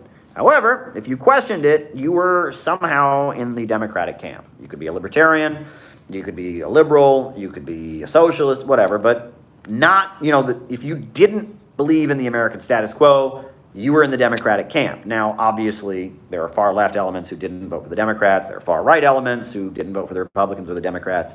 But if you were questioning things, look, Discover the Networks, the David Horowitz neocon website, like profiles leftists. They had a profile on antiwar.com, right? Because antiwar.com, it's more or less a libertarian website, but because they were questioning the Iraq War, they were considered to be far left, right? And that this kind of happens, right? And during the late Cold War, right, it was the Republicans were the mainstream party, and the Democrats were the, opposition party. We've seen a flip now. Democrats are now the mainstream party, and Republicans, in the era of Trump are becoming the opposition party. So just like a lot of libertarians voted for John Kerry because they were so opposed to the Iraq War, we may end up with a situation where a lot of like genuine leftists, not bread tube, not phonies, but genuine leftists end up voting for Republicans simply because the status quo becomes so intolerable, and the Republicans may offer some opposition to it. Now, I didn't vote for Donald Trump. I could never vote for Donald Trump because of, anti-immigrant bigotry and Islamophobia, but I know that there are leftists who did. I know there are some leftists who said, you know what, lesser of two evils. Trump is less anti-war, or is less pro-war, and is, he's an enemy of the establishment. And there were a lot of leftists who did take that leap and went into the Trump camp. Now, I didn't do that. I didn't think that was the right thing to do. But there you go. So I could see increasingly as the Republicans become the opposition party, and as the ruling class stops saying the enemy is socialism or communism and starts saying the enemy is populism, like anybody who is standing up against, anyone who's calling for the working people to rise up, anyone who wants to build a mass movement, anyone who says truth exists and right and wrong exists. As a result of the ruling class orienting itself in that way, we may see a situation where, yes, there are leftists in the Republican Party. Not going to happen anytime soon. The Republican Party right now thinks socialism and communism are its greatest enemies. They want to preserve capitalism. They embrace Islamophobia and anti-immigrant bigotry and stuff. So it'll take a while. But I think we are headed in that direction more or less. We'll have to see. All right. The Supreme Court is the last gatekeeper of capitalism. You are correct in a sense, Shaniqua. The thing is, right, that for most of its history, the U.S. Supreme Court has been right-wing, right? What generally happens is that throughout U.S. history, some president gets in and wants to enact some kind of liberal reform, and the Supreme Court says no. And during slavery, the Supreme Court was notorious for sticking up for the slave owners. When Roosevelt was president, the Supreme Court was constantly blocking his progressive reforms. The Supreme Court ruled that sit-down strikes are illegal, and it's where the expression packing the court comes from, when Roosevelt tried to pack the court. So historically, the Supreme Court has been right-wing. What's weird is during the Cold War, right, 50s and 60s, the Supreme Court was liberal. Right? And that was how weird politics was. The Cold War in U.S. history, and this is a recurring theme on my lives, the Cold War was a freak, weird historical thing. Right now, the United States is getting back to normal, right? In most countries around the world, their politics are nothing like we had during the Cold War. And most of U.S. history, politics was nothing like it is during the Cold War. The Cold War in the United States, when working class average people were conservatives and hippies were rich kids, the left were hippie rich kids, politics of the Cold War, anti-populist leftism, right-wing all of this is a freak historical accident. Politics is not like that in most of the world. It's not even like that in most of U.S. history. But yes, during the Cold War, the Supreme Court was liberal. The Supreme Court had a notorious number of liberal rulings during the Cold War because it was more in with that faction that wanted more liberal policies. The Supreme Court integrated schools. The Supreme Court had a lot of rulings around the issue of civil rights. The Supreme Court also, it banned prayer in public schools and basically said you can't use U.S. public schools to push religious indoctrination. The Supreme Court, it said you can advocate violence, right? Brandenburg versus Ohio, and legalized the advocacy of violence. The Supreme Court, ruled very much opened up the legalization of pornography. The Supreme Court struck down, laws banning homosexual behavior and basically made it illegal for any state to outlaw homosexuality. From World War II up into the 90s, the Supreme Court generally played a pretty liberal role.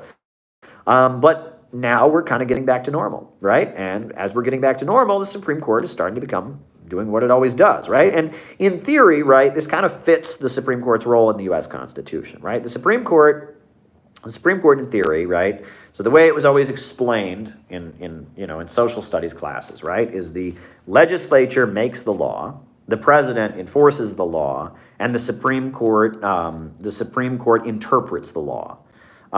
meaning that every law that is made has to be in line with the U.S. Constitution. So the Supreme Court's job is the legislature actually makes the laws. The president is the guy who has the executive branch who actually enforces the law. The Supreme Court is like the body that is there to like nullify laws, right? So the idea is that like if you make a law, the Supreme Court is there as like a check on that. If you make a law that says, you know, people aren't allowed to have freedom of speech, the Supreme Court is supposed to look at that and say, but the Constitution says that, so your law is nullified. They're there to hold things back.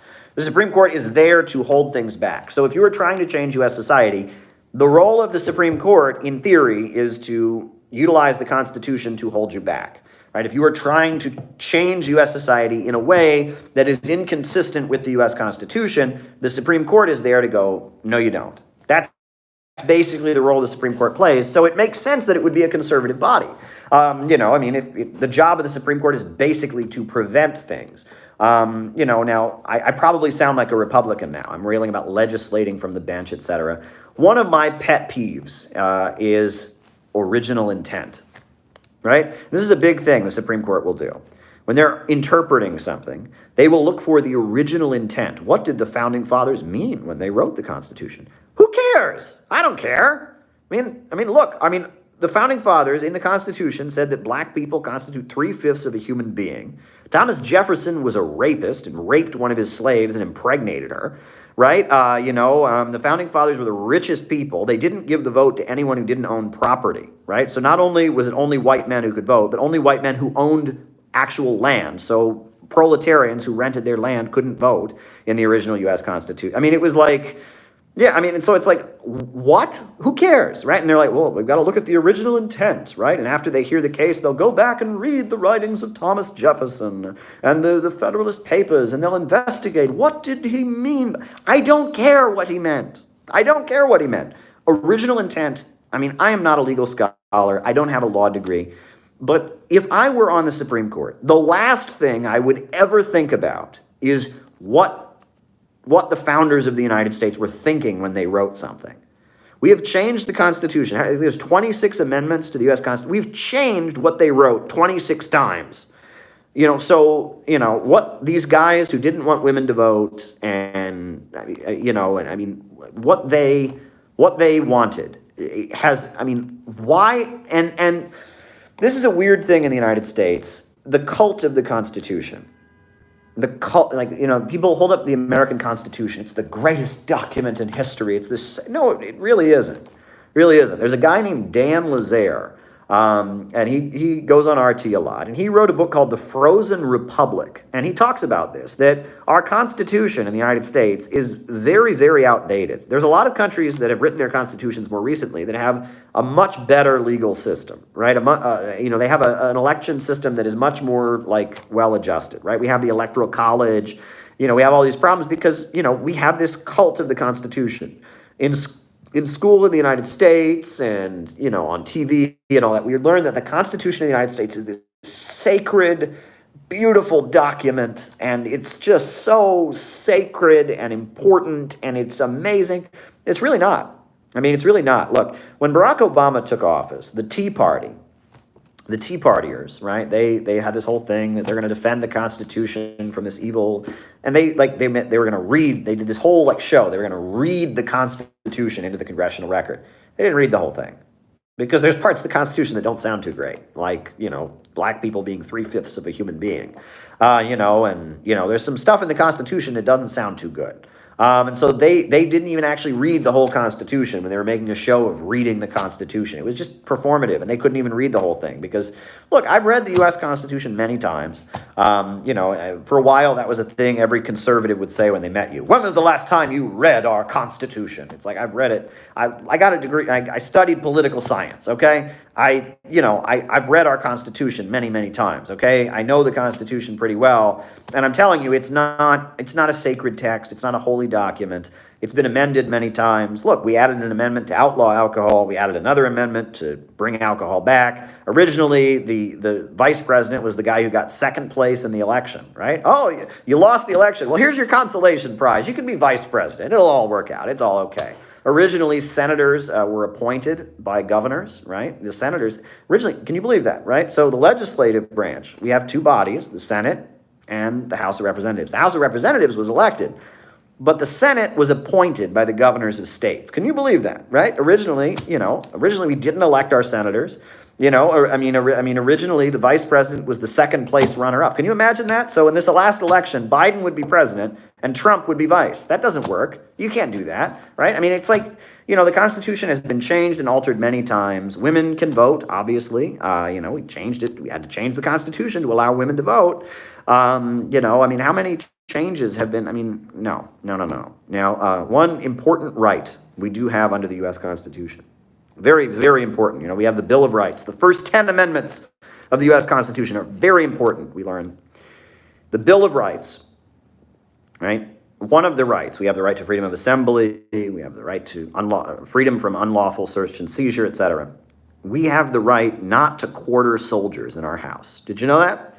If the U.S. Army came to my house and said to me, Caleb, you must allow U.S. Army soldiers to stay in your house, I could hold up the Constitution and the Bill of Rights and I could say, no, I don't. It says right here, I am not forced to quarter soldiers. It's about that. It's one of the Bill of Rights things that no one even thinks about anymore. But apparently, the British Army did this before the American Revolution. The British Army had a bad habit of showing up at people's houses and saying, your job is to have soldiers live in your house and you have to feed them and take care of them. And people didn't particularly like that. I wouldn't like that. Uninvited guests are never fun. And especially if they come with guns and then you have to pay for all their food. It could get pretty old. So I'm glad that we have the right that we don't have to quarter soldiers, in our homes. However, there's an exception. I believe it says that we don't quarter soldiers in our homes unless it's a declared war. So if they declare war, the U.S. Army can come to your house and force you to have soldiers in your home. So, all they have to do if they want to force you to host Army guys in your house and you have to feed them and take care of them,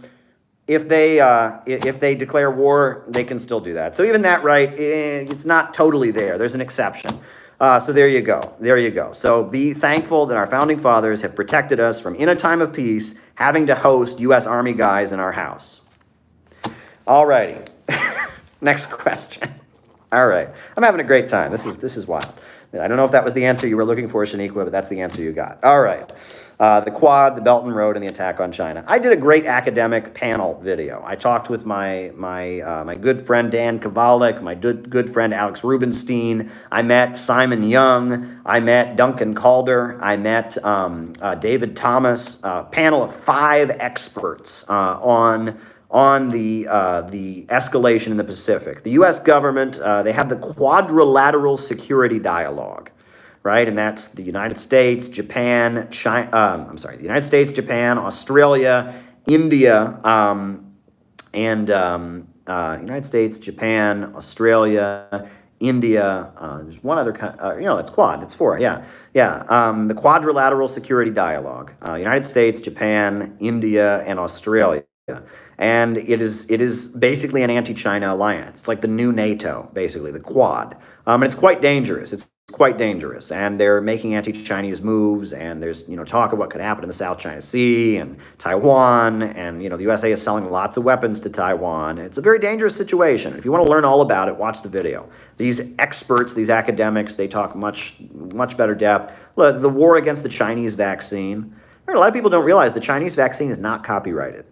Right? So if you have the capability to make it, you can get it, right? You can't make the Moderna vaccine, right? If I was in a developing country somewhere and I had the capability to make the Moderna vaccine, I have to pay money to Moderna, right? Pfizer, Johnson & Johnson, but China's vaccine is not copyrighted. So as long as you have the materials to make it, they will give you the intellectual property, the plan, and any country in the world that has the capability of manufacturing the Chinese vaccine can make it. I think that's great. I think that's really, really great. China, and of course the USA is all worried about vaccine diplomacy. Oh, China's giving people vaccines and expecting them to like them. Well, if you're a developing country, like, in Africa, many African countries, they're worried about the pandemic and China's giving them vaccines, they're going to like it, right? I mean, it's like, you listen to some of these anti-Chinese rants, right? People are mad at the United States for bombing countries and murdering people. They destroyed Iraq, destroyed Afghanistan, destroyed Libya. But it's the anger at China, it's like, God darn it, those Chinese are going around building roads for people, and they're going around building hospitals, and they're giving people free vaccines, and they're, oh, I can't, I mean, it's like, you know, it's like, I mean, it's like, it's like China is like killing the world with kindness, right? I mean, it's like China is doing nice things. You know, I'm not going to answer that. Come on, man, come on. Anti-Semitism isn't cool. If America became fascist, would the banks, factories, and major industries be controlled by the state? No. And all right, fascism versus socialism. We will talk about that. Very good one. But anyway,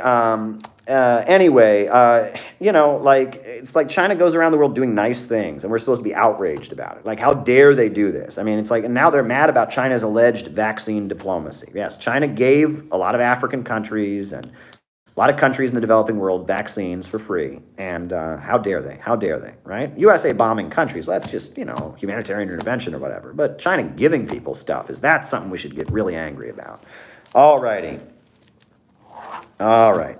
Guantanamo Bay, why is it in Cuba? Well, that's where it's located. I mean, it's, you know, Guantanamera, Guantanamera. But no, I mean, Guantanamo Bay, right, was seized by the United States, Spanish-American War, I believe. The U.S. government technically rents it from the Cuban government, but they pay them this tiny amount. I mean, it's like symbolic.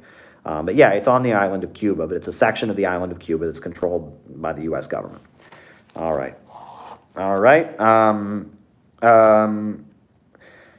David Fox points out the rate of incarceration among indigenous people in Australia is the highest. And I did not know that, David, and that's horrifying to me. I've heard that, you know, the treatment of the indigenous people of Australia is something that doesn't get a lot of attention, but there's a lot of real horror that has gone on. And so perhaps you can educate folks about it. I'd like to learn more about it, honestly. I know I believe John Pilger made a documentary about it. The filmmaker John Pilger. I've met him a few times, and he's made some great documentaries. But I'd like to learn more about the struggle of the indigenous people in Australia. So there you go.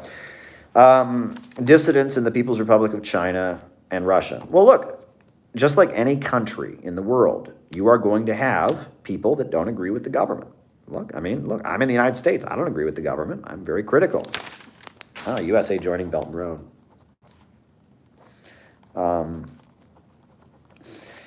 Look, I'm in the United States. I don't agree with the modern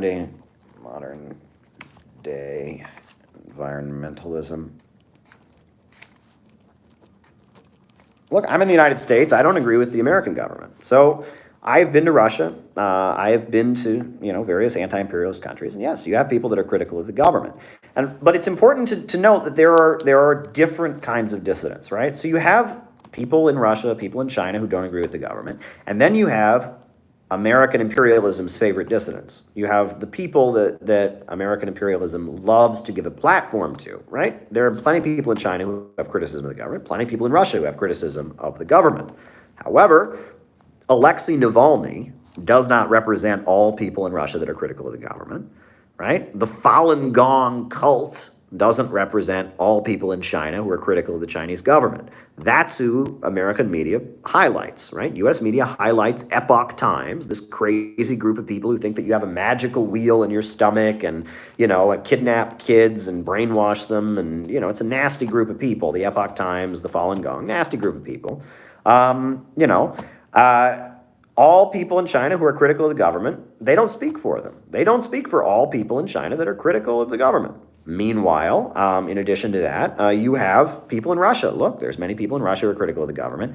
Alexei Navalny, who, you know, is a white nationalist, who is an ethno-nationalist, I should say, not a white nationalist, an ethno-nationalist, who is referred to people in the Caucasus regions like rodents, basically, and he hangs out with neo-Nazis, and he's going around Russia trying to create a disturbance, and all that. Thank you, Andre. He doesn't represent all people in Russia who disagree with the government. So you have to make that distinguishment. When you asked me, the question was, what do you think of dissidents in PRC in China? Well, there's plenty of them, but there's a difference between regular people who might disagree and the people the U.S. government props up. All right. Texts texts, it was a question from Chaya about texts portraying revolutionary feelings of oneness. Well, what immediately comes to mind, there is a pamphlet by Lenin. I believe it's like two strategies in the struggle for democracy or something like that, or no, two tactics. Two Tactics, it's called, and it's by Lenin, and he talks about revolutions being festivals of the oppressed, and times when people are capable of performing miracles. It's very beautiful, very, very beautiful stuff. But in Stalin, I mean, a lot of his speeches, you'll find references to this feeling of oneness. He talks about dizzy with success, right, and how they become dizzy with success. And if you read a lot of Stalin's speeches during the 5-year plans, I mean, Stalin's job was to stir up the people to go work as hard as they possibly could. And in a lot of Stalin's speeches, you will find kind of references to brotherhood and community and all working together for the goodness of socialism and such. You'll definitely find that. And Juche ideology is full of that, absolutely. Mao really emphasizes that. In fact, it's interesting. Well, there's a lot of that in Mao's writings. Let me just put it that way as well. And Mao, the writing on, against combat liberalism kind of emphasizes the need to make yourself part of the group, to give up the individualism of the system and make yourself part of the group. There you go. All righty. The dictatorship of the proletariat in our society. Well, look, I don't like the phrase dictatorship of the proletariat, mainly because people hear that first part, dictatorship, and they think dictator, right? They think, man standing at the podium screaming, and if you disagree with him, you get dragged out and shot. That's what they think when they hear dictatorship. So it's not a good word, right? The term means rule of the proletariat, right? The idea, dictate. What does dictate mean, right? If you're telling someone to write, you're dictating to them, right? If I'm standing here and you're writing down everything I say, I am going down the street, and you write, I am going down the street. I'm dictating to you what to write, right? If I'm ordering you, if I'm commanding you, I am dictating to you, right? And the idea is that under capitalism, the bourgeoisie dictate. They make the laws. Those with the money make the laws. That's what we have under capitalism. The big corporations, the banks, the millionaires, the billionaires, they make the laws. They dictate. And the idea is that the dictatorship of the bourgeoisie is replaced by the dictatorship of the proletariat, meaning that the broad masses of people will dictate and write things. Now, group of friends in defense of the Charter of the United Nations. Will this defeat imperialism? Why didn't Vietnam join? I don't know enough about that. I just don't know enough about that. That's the idea. That's really, a better translation would be the rule of the proletariat, the hegemony of the proletariat. But what's interesting is that even Friedrich Engels, in his book, Socialism, Utopian and Scientific, he says that the proletariat takes power on behalf of all society.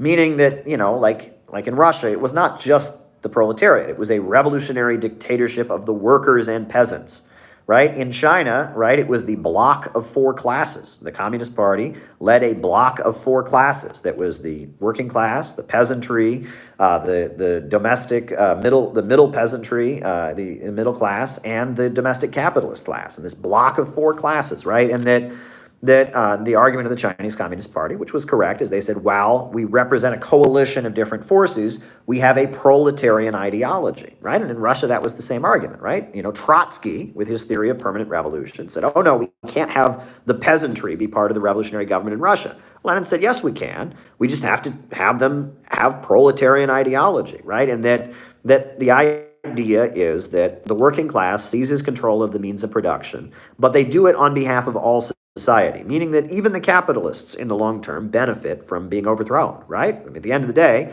overthrowing capitalism, taking their rule away, making the means of production the common property of the people, in the long term, the capitalists even benefit from it because they will benefit from the great growth created by socialism.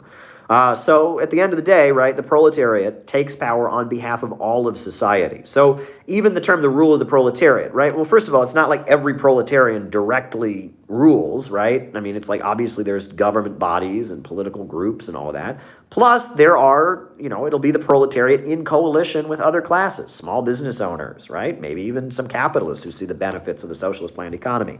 So the term dictatorship of the proletariat, again, there's a distinguishing to make, right? So Right, so Marxists generally, and Nelson Peary, in his book, The Future is Up to Us, he makes this point, right? That revolutions tend to go through three stages, right? You have an economic revolution, which is the creation of a new class, right? The means of production changes and you get a creation of a new class.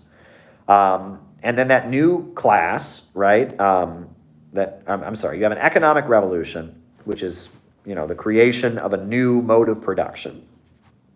And then the new mode of production leads to the creation leads to a social revolution, which is the creation of a new class. And then the new class takes political power in a political revolution. They seize control of the government. That is the stage that revolutions tend to go through, right? Right? When we were hunter-gatherers, but then first we had an economic revolution. People started farming. And through that farming, we had a class of people, a new class called landowners. So that was the social revolution. We got a new class. And then the landowners started setting up governments, right? And so we had a new political system, right? And that's the three stages of revolution. First, it's an economic revolution. The mode of production changes. Next, it is a political revolution. A new class comes to existence. And then finally, that new class overthrows the old political system and establishes its own political system. And that is the process. And dictatorship of the proletariat is a political change. It's not an economic change, right? It is the seizure of government power, right? It is when the working class takes control of the government and reinvents the government to be serving socialism. In Venezuela, that took the form of getting elected, writing a new constitution, creating a new military, creating the Bolivarian circles, changing the way the military works, sending the military to Cuba, building Bolivarian militias. In Venezuela, they were able to have a peaceful transition of power, but they did, change the nature of the state, right? They had to completely change the nature of the state in Venezuela, right? Have a new constitution and change the military, change the policing agencies. And that's what dictatorship of the proletariat means. It means that when the working class takes control of the government, it changes the nature of the state. The state no longer serves big capital. The state changes. And that, as Karl Marx says, you can't just take hold of the ready-made state machinery. You have to create a whole new form of government. Look, if we had a socialist government get elected in Washington, D.C., they just got elected, right? They would have to immediately change the way the military worked. They would have to change the way the policing agencies worked. They would have to start, changing the economy. And if they didn't do that, they would be overthrown. Because the way things are set up right now, it's in favor of capitalism, that the nature of the state must change. That's what that means, right? Socialism is a new political system. Dictatorship of the proletariat refers to the new... socialism is the new economic system. Dictatorship of the proletariat refers to the new political system. That's generally what the term means. Okay. I don't like the term because when you hear dictatorship, you think of dictator. And it's because of the way people understand politics in the United States, they think of dictator. It's not a good word to use. I try to avoid using it, honestly. I mean, it's important to talk about among Marxists, but among the broad masses of people, I try to avoid using that term because it conjures up a negative image in people's minds, right? It conjures up a vulgar misconception of what we're about. Okay, all right, Sankara and Burkina Faso. Thomas Sankara was a great revolutionary leader. Many people around the world are inspired by him. He was in power briefly. He was removed by the imperialists, but he's still widely loved, not just in Burkina Faso, but throughout the world. His writings are available. You can read his writings. That's Thomas Sankara. Minorities bootstrap narrative. Well, that's in the United States. Look, that's the racism, right? The narrative that we get is that, there's no such thing as racism. All these people that are not white, they should just work harder and pull themselves up by their bootstraps. Look, it worked for this person or that person. I think Vine Deloria, who is a Native American writer, talked about how the government of the United States, to help Native Americans, would often find a Native American who had started a business and send them on a speaking tour around to every Native American reservation to give a speech about, I'm a Native American, and instead of complaining about what was done to my people, I started a business, and now I'm rich. And that happens, right? This narrative that, that there is no systemic problem, right? That it's all just a matter of pull yourself up by your bootstraps. No, look, I mean, the reality is that working people in the United States are suffering right now. I mean, the economy is, they're driving wages down, they're eliminating jobs, the infrastructure is falling apart, living standards are in decline. They've turned locking people in prison into a way to make profits. They've turned addicting people to drugs into a way to make profits. The whole working class is getting their ass kicked right now. I mean, it's brutal what the ruling class is doing as their capitalist system is falling apart. They are making the workers pay. That's what they generally do, and they always tend to target communities that are historically oppressed. That's what they do. They go after, the most vulnerable people, right? They're cowards, right? The school bully doesn't pick on the kid who's his own size. He picks on the more vulnerable, right? And that's what they do. So yes, minority communities are more affected by the breakdown of capitalism. They're more viciously targeted and affected. And yeah, this idea that, everyone who's unemployed, just get a job, right? Just pull yourself up by your bootstraps. We hear this in U.S. society. Obviously, there is a big problem, right? If you are struggling to get ahead in this world, you're not alone, right? I mean, there are millions of young people right now in the United States, literally millions, who do not know what they are going to do with their life. They are scared of the future. They are worried that they'll never have adulthood, right? They'll never be living on their own, never be able to have a decent job and career, so if you are struggling right now as an American working class person, you are not alone. You are definitely not alone. You are not alone. You are not alone. And the bootstraps narrative that you can just He-Man, you can just do it, no. There is a systemic problem. All right. Okay, Movement for a People's Party and Northern Ireland. Well, I favor Irish reunification, 36 county Ireland. I'm for that. And Movement for a People's Party is an exciting development. It's exciting to have a new, push for a party outside the Democratic Party. I mean, let's see if it develops into a strong alternative to the Democrats. I like it. And I like a lot of the people involved with it. Jimmy Dore, Cornel West, they seem like great people. All right, is Western capitalism becoming feudalism? No, because feudalism is based on an older mode of production. You can't have feudalism in factories. You can't have feudalism and modern technology. 32 counties. I'm sorry, 32 counties. I'm sorry. But no, you can't have feudalism and have feudalism and have industry, right? Feudalism is a system where you have landowners and people who work the land, serfs or peasants, right? And right now we have factory production. We have workers selling their labor power. Our capitalism in the United States is becoming much more authoritarian, and it's becoming much more brutal, and people are losing their rights, but it's not becoming feudalism. It's kind of funny. Years ago, I was talking with somebody about, the Communist Manifesto. The person I was talking with jokingly said that the only group they'd ever heard of that was advocating that was the Beach Boys, right? Surfing USA. Very funny. I'm sorry. I don't know what happened there. It just disconnected and reconnected. So we've been on here about 2 hours, so we're getting through the rest of these super chats, and then I'm going to say goodnight. But hey, you give me a super chat, I give you an answer. All right, was Otto von Bismarck a Bonapartist? I just don't know enough about it. I just don't know enough about Otto von Bismarck to tell you whether or not he was a Bonapartist. I don't know enough about it. All right, Raul Castro stepped down. That is correct. Raul Castro is no longer the leader of the Communist Party. It is of Cuba. It is the end of an era. It is the end of an era, and Raul Castro is certainly a figure. He was on the ship with Fidel. He was very heroic. He led Cuba through a lot of hardship, and, I greatly admire Raul Castro. I think he's a great man who's done a lot for his people, and, he stepped down, he's retiring. So we shall see how Cuba continues to move forward. I think that they have got a good plan to build socialism. I think they're updating their socialist system and doing what they need to do, and I have confidence in the Cuban people. There you go. Marxism and Marcyites. That was a question from someone who calls themselves Gleb. I was a Marcyite for 8 years. I was a Marcyite. If you really want to know all about it, you should check out my video, The Legend of Sam Marcy, where I go over the entire life of Sam Marcy. Sam Marcy was a very important communist in U.S. history. Post-World War II communism in America was heavily influenced by a man whose legal name was Sam Balan, but he adopted the fake name Sam Marcy. And he was born in Ukraine. And his family fled from Ukraine during the Russian Civil War, and he moved to the United States, and he joined the Communist Party, and then he joined the Socialist Workers' Party, and eventually he started the Workers' World Party. And the Workers' World Party, they were followers of Sam Marcy.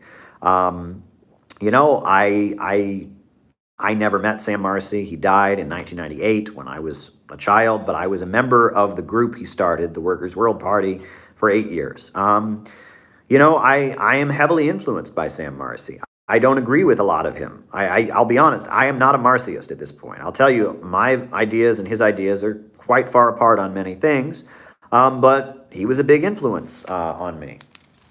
Should identify. You know, I mean, and, you know, I mean, I spent a lot of time with people who'd been taught about communism by Sam Marcy. You know, you know, I mean, you know, that their ideas, what they taught me, you know, have been a big influence on me. So secondhand, Sam Marcy's been a big influence on me. You know, Sam Marcy, you know, I would say Marcyism now. There are, I think, how many Marcyist parties are there? So there's the Workers' World Party, there's the PSL. Oh, I'm glad you like the answer, Shaniqua. There's the PSL, there's Struggle La Lucha, and there's the Communist Workers League of Detroit. So there's four, oh no, and then there's the group in the New Orleans Workers Group. So there's five. There are 5 political parties in the United States based on Sam Marcy's teachings. Only one of them is very big, and that's the PSL, the Party of Socialism and Liberation. The rest are not very big. The Workers' World Party collapsed a couple years ago. They had, you know, 2 very ugly splits, and they're falling apart. And you know, I'm not around anymore, right? You know, don't blame it on me. I was long gone by the time they fell apart. But you know, there's the Workers' World Party, fell apart. Fukushima. All right. Fukushima nuclear. So there's that, and then there's, yeah, I mean, so, I mean, the problem I would say with Marcyism now is that it is a movementist approach.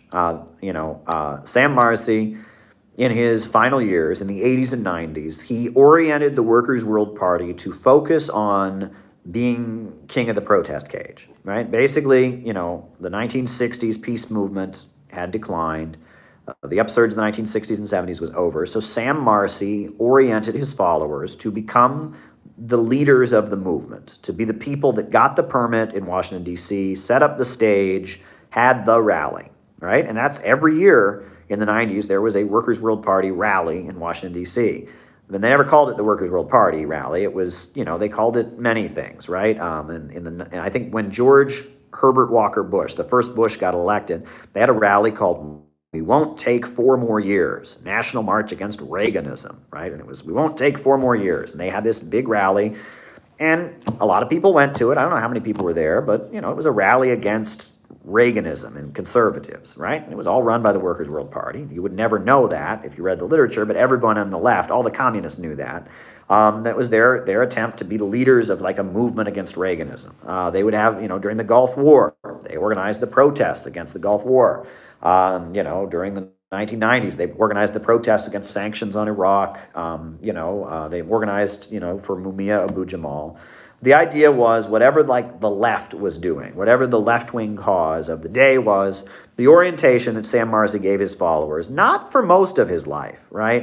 You know, in the 60s and 70s, he didn't see things that way. But in the 80s and 90s, middle-class bourgeois, in the 80s and 90s, you know, the orientation was, you know, to whatever the hippies were doing, whatever the protesters were doing, whatever the 60s peace marchers were doing, the Workers' World Party had to like somehow maneuver to be in charge of it. That was their orientation.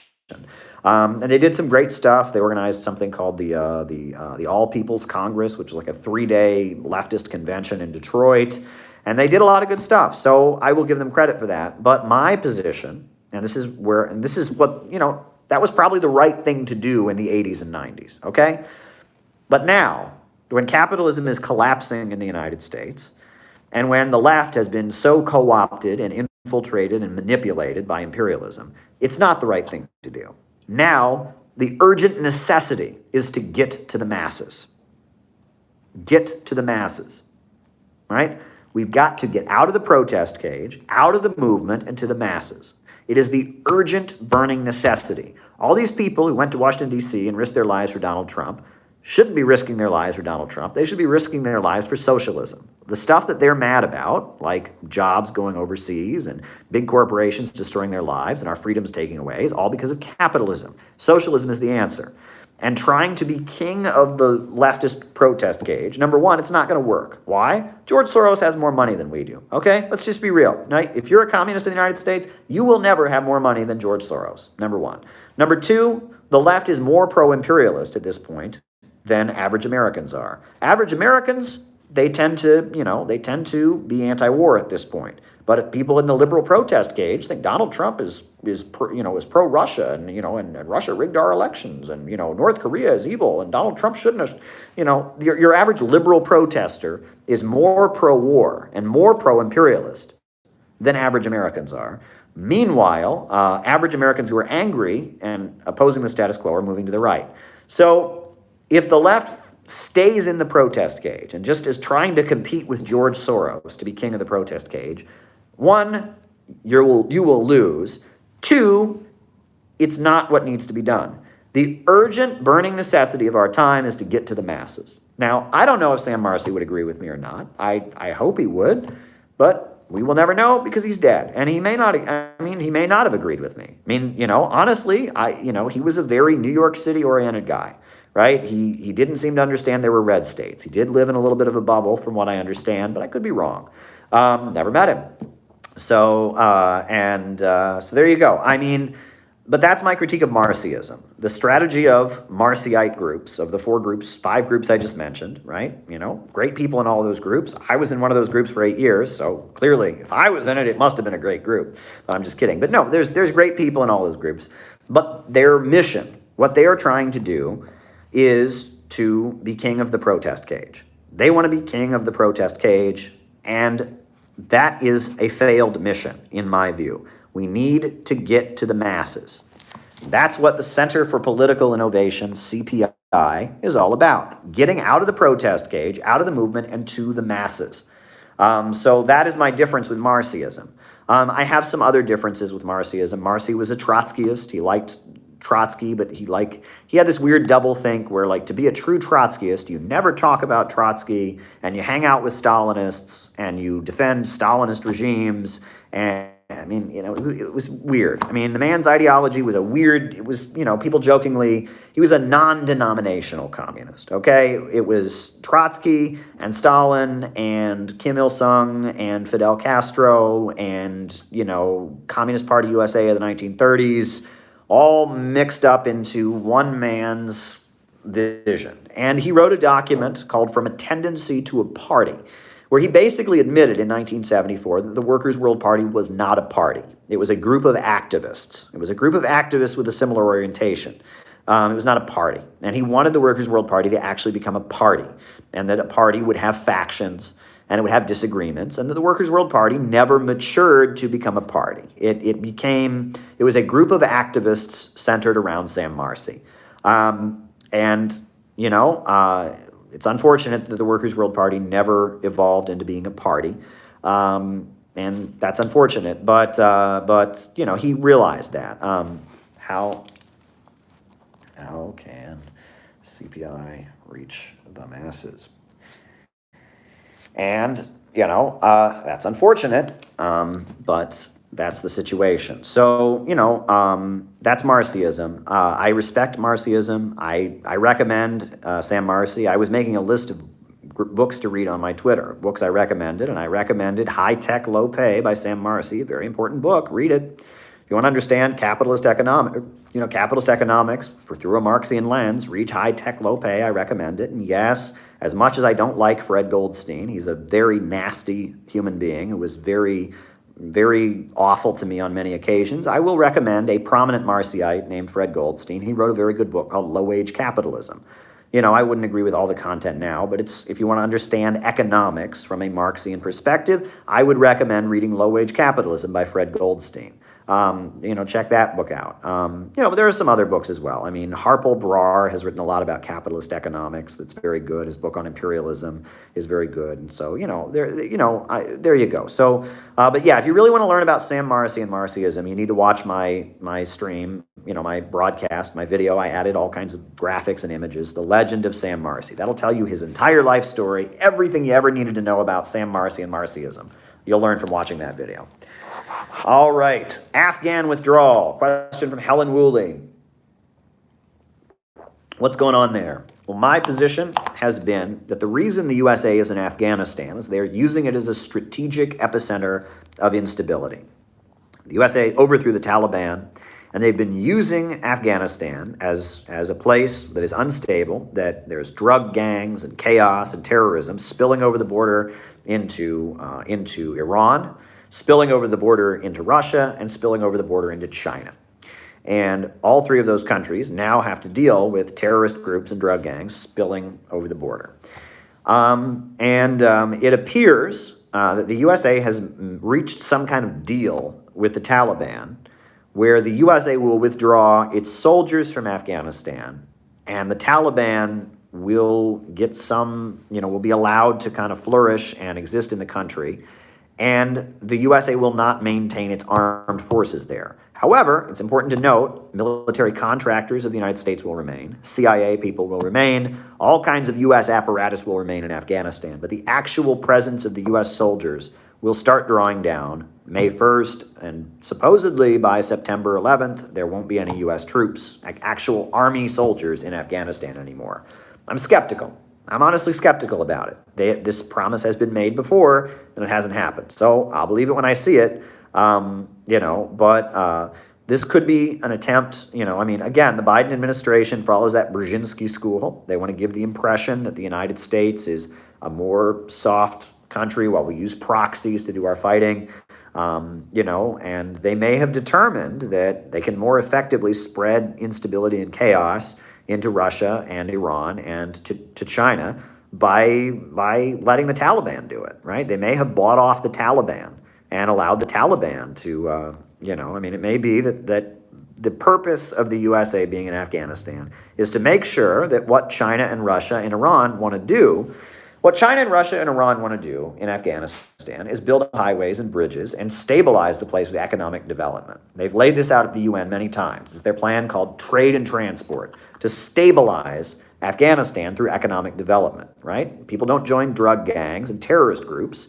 People don't do that if they have jobs and opportunities, right? And Afghanistan is the poorest country in the world. No country in the world is as poor as Afghanistan. They are the poorest country in the world. So China and Iran, they want to stabilize Afghanistan with economic development. The presence of U.S. troops is a way to make sure that doesn't happen. Now, they may have made a deal with the Taliban where the Taliban will make sure that doesn't happen, and they may have confidence now that they can keep that plan for building a stable Afghanistan. They can keep that from happening without U.S. troops there. And so if they can keep that from happening without U.S. troops there, it's very good optics for the United States to withdraw its forces. It's very good optics. It looks like the USA is look, we're not occupying another country now. There's negotiations going on in Doha with the Taliban. We don't know everything that's been said. There was something leaked about, handing over half the government to the Taliban, and there was a lot of outrage about that. So we'll see. We'll just have to see. All right. Black Panther Party, Bastards of the Party, Lumpen Origins. Well, Bastards of the Party is an HBO documentary. Arthur Porter asked about this. It's an HBO documentary,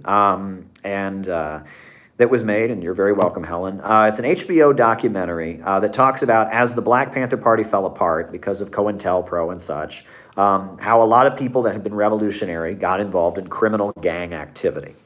And that's actually, it's interesting because I've watched that documentary, but that's not the first place this has happened, right? Often when a revolutionary army is defeated, the revolutionaries, they can't go back into civilian life because they're considered to be terrorists, and they're They're not welcome in the old society. And so, in order to survive, they turn to criminal means. And that's very common. Another thing that happens, and Fidel Castro has criticized this, is that armed struggle becomes a way of life, right? The goal, in Cuba, it was an armed struggle, but the goal was to take power, right? And they took power.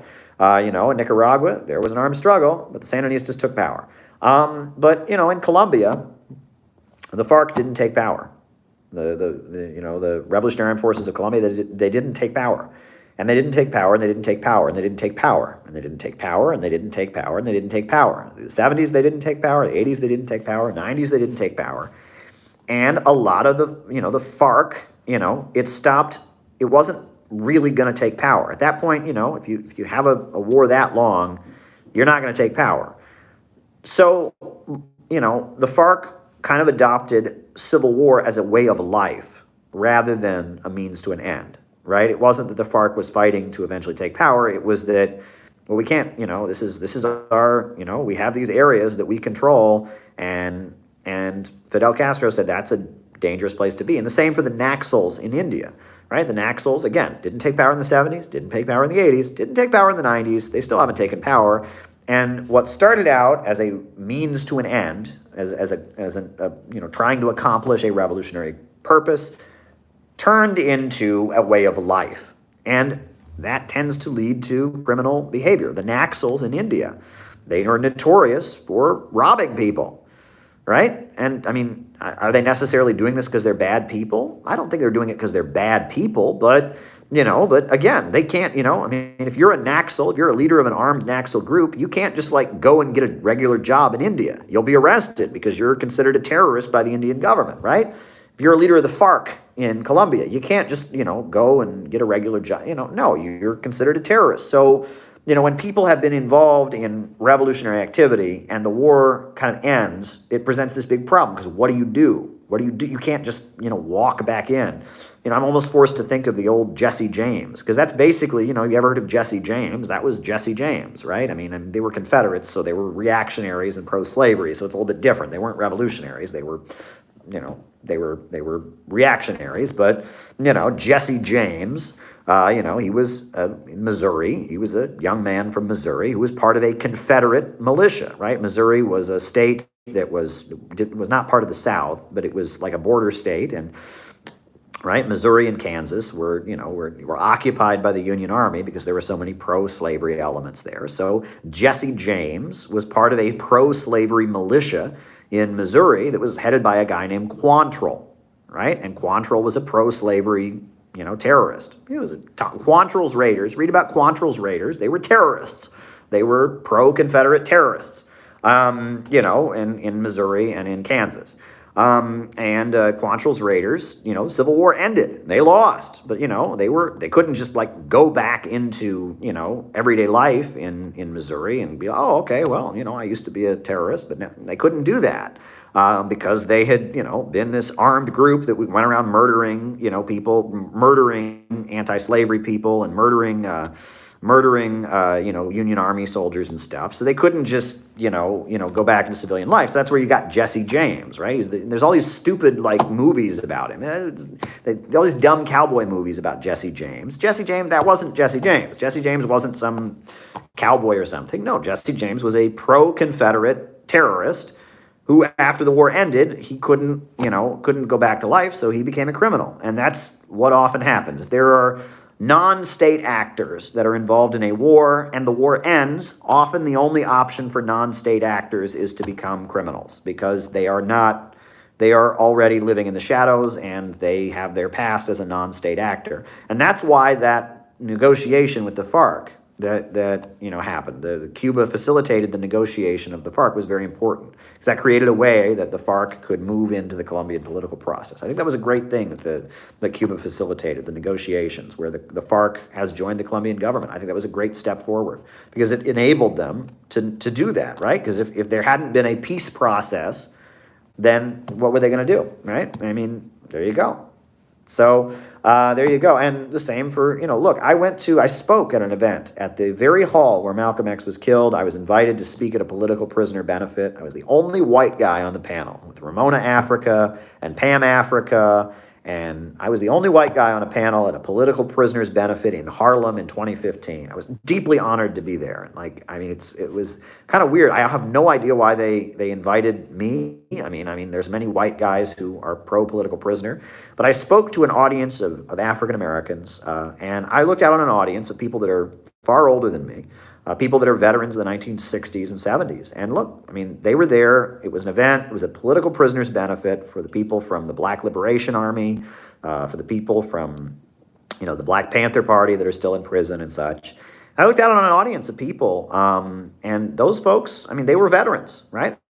This was like speaking to a group of veterans because they had been through a war, right? The 1960s and 70s, that political struggle, it was a literal war. I mean, a lot of black people got killed, and there were, it was very, very ugly, and I spoke to that audience, and my position for, all the members in prison right now, right? All the former members of the Black Panther Party, all the former members of the Black Liberation Army, all the former members of whatever group, right? All the political prisoners in the United States, blanket amnesty. And then that's my position, right? I'm not saying what they did was right. I don't endorse left adventurism. I certainly don't endorse any acts of terrorism. But, the American government killed a lot of black people who were innocent, who did nothing wrong.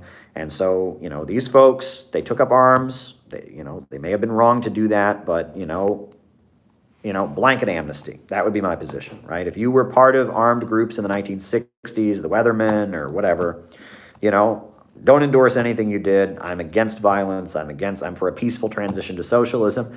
But if I got into office, there would be a blanket amnesty.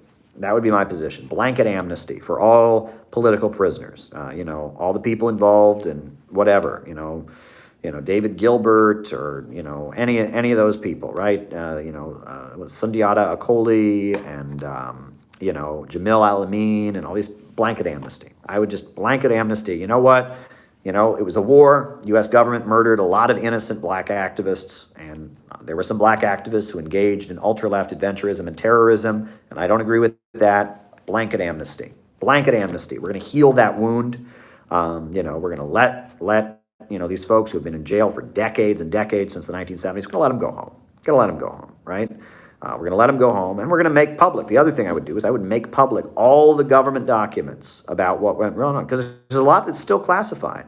There's a lot that is still classified about the 1960s and 70s, right? We don't know a lot of the details about COINTELPRO and stuff. So I would declassify everything, blanket amnesty. That's my position. No support for left adventurism and terrorism, right? An armed struggle is not the road to socialism in America. We need a peaceful democratic transition, but blanket amnesty for all political prisoners. That's my position. All righty. I'm sure that's a position that makes me widely hated by a lot of people, but that's my position. All right. Would the banks, factories, and industries in the United States be controlled by all society under fascism? No. Fascism is a form of right-wing Bonapartism. It is when capitalism is in crisis, one section of the capitalist class seizes control of the government and unleashes mass destruction and terror and violence in the hopes of restoring capitalism, right? Nazi Germany, Nazis took over. Banks, factories, and industries remained in private hands, but they built some autobahns and they restarted military spending and they put all the leftists and trade union activists in concentration camps. Not socialism, right? Fascist Italy. Mussolini came in and forced all the workers to join a government-controlled labor union and put anyone who went on strike in jail and, used tax money to subsidize industries and, formed a national council of capitalists that, met and talked about working in the good of the nation. That's not socialism. Fascism has never created a socialist society. On paper, sometimes fascists will advocate something that sounds like socialism. But in practice, they never create it, right? And you want to understand the difference between communism and fascism. It's like Superman, right? Every version of Superman, cartoon, live action, they always have the same episode. Where Superman has this big problem because some bad guy in a Superman suit goes around doing bad things. And it's a big problem for Superman because everyone thinks it's Superman doing it, but it's not Superman because Superman goes around rescuing the innocent and, protecting truth, justice, and the American way. And this other guy who wears a Superman suit, goes around robbing people and doing bad things, right? And this happens in every superhero show. I think they did this with Batman once. They did this with Spider-Man, right? That, anyone can put on a Superman costume, but everyone knows which one's the real Superman because of what he does, right? Whereas, the other guy might be wearing a Superman costume, but what he does is very different than what Superman does. That's like fascism. Communists and fascists might sound similar sometimes. They talk about building a mass movement. They talk about a revolution. They rail against the elite. But what they do is very different. It's very, very different what they do, right? And, fascists, Ukraine, Donbass. Fascists go around building armed groups of lumpen thugs who go around terrorizing people, and communists go around organizing the broad masses of people and bringing people together to fight for justice, right? Communists stand with the oppressed and try to fight for justice and build a society without hierarchy. Fascists reinforce social hierarchy. And the bread tube diversion about fascist aesthetics is a complete diversion. There is no fascist aesthetic. Fascism is not an aesthetic. Fascism is a Bonapartist movement, a mass movement of violence and terror to preserve capitalism. That's what it is. Not an aesthetic. It's not, no, it's not a secret handshake. It's not, no. Fascism. Read R. Palm Dutt and his very important book, Fascism and Social Revolution. That's a very good book. There's a lot of good writing about it. Fascism and Big Business by Daniel Gurin. Very good stuff. All right. USA joining the Belt and Road. That would be great. If the United States joined the Asian Infrastructure Investment Bank, that would be great. That would expand U.S. connections to the rising, economy centered around China. USA would be cooperating with China, and that would be good, right? We shouldn't be cutting ourselves off from China. We should be cooperating with China. Modern day environmentalism. Well, look, I think climate change is a reality. We obviously need to do something about it, but the answer is historical progress. The answer is not moving backward. And unfortunately, many environmentalists in our time have a pessimistic Malthusian outlook, but, they are right to be concerned about the environment. They are right to want to set up environmental protections. However, I argue they are wrong in their approach. The answer is not reducing the human population. The answer is not, ending human growth. The answer is progress. All right, I'm running out of steam here, folks. That's okay. Thanks for mentioning Labor's Untold Story. Bought it, and it's awesome. It's a very good book, Gleb. It's a very, very good book. How wealthy are the Rockefellers, Caleb? Oh, okay. How wealthy are the Rockefellers? Okay, all righty, and I'm scratching these off. All right. Should communists identify as leftists? Yes, because leftism is historical progress. That's what leftism is, right? The French National Assembly, the people that were loyal to the king and the old system sat on the right, and the people that were excited about the revolution sat on the left, right? The left, they called themselves the innovators. And that's why I formed the Center for Political Innovation. I'm continuing the tradition of the left, right? Leftism is about progress. Skippy the Bear and people who believe growth is bad, and people who want to go back to anarcho-primitivism, and people that think that, that Western capitalism is bad because, indigenous people shouldn't have power plants because they have these beautiful indigenous ways. People who, they're not leftists. They are reactionaries. Julius Evola would love those people, right? No. If you believe in human progress, you are a leftist. So yes, communists are the true leftists, but there's a lot of people walking around calling themselves leftists right now that are bohemian lumpen elements that are pessimistic and destructive and are not left. All right, Fukushima, I just don't know enough about that. Look, I don't want to embarrass myself and say something wrong because, look, I owe it to you to say something true. I think nuclear power is good. I am a supporter of nuclear power, but as far as Fukushima and all that, I just don't know enough about it. There's a great debate on nuclear power between Christian Parenti, Jacobin. Actually, it's one of the good things they did is they did set up a debate about nuclear power where they had a leftist speak in favor of nuclear power. So I would check that out. I actually learned a lot from that debate. All right. Is the middle class bourgeois? Okay, well, you got to be what do we mean middle class, okay? Now, the way, class is understood in the United States is income level. And 99% of Americans think they're middle class. They say, well, I'm not poor because I know someone who's poorer than me. I'm not rich because I know someone who's richer than me, so I'm middle class. Income level does not define class. Class is defined by one's relationship to the means of production, right? The working class sell their labor power to survive. The capitalists own the banks, factories, and industries and make profits from owning them. What do you say to knuckleheads that say Nazism is socialism? All righty. Writing it down.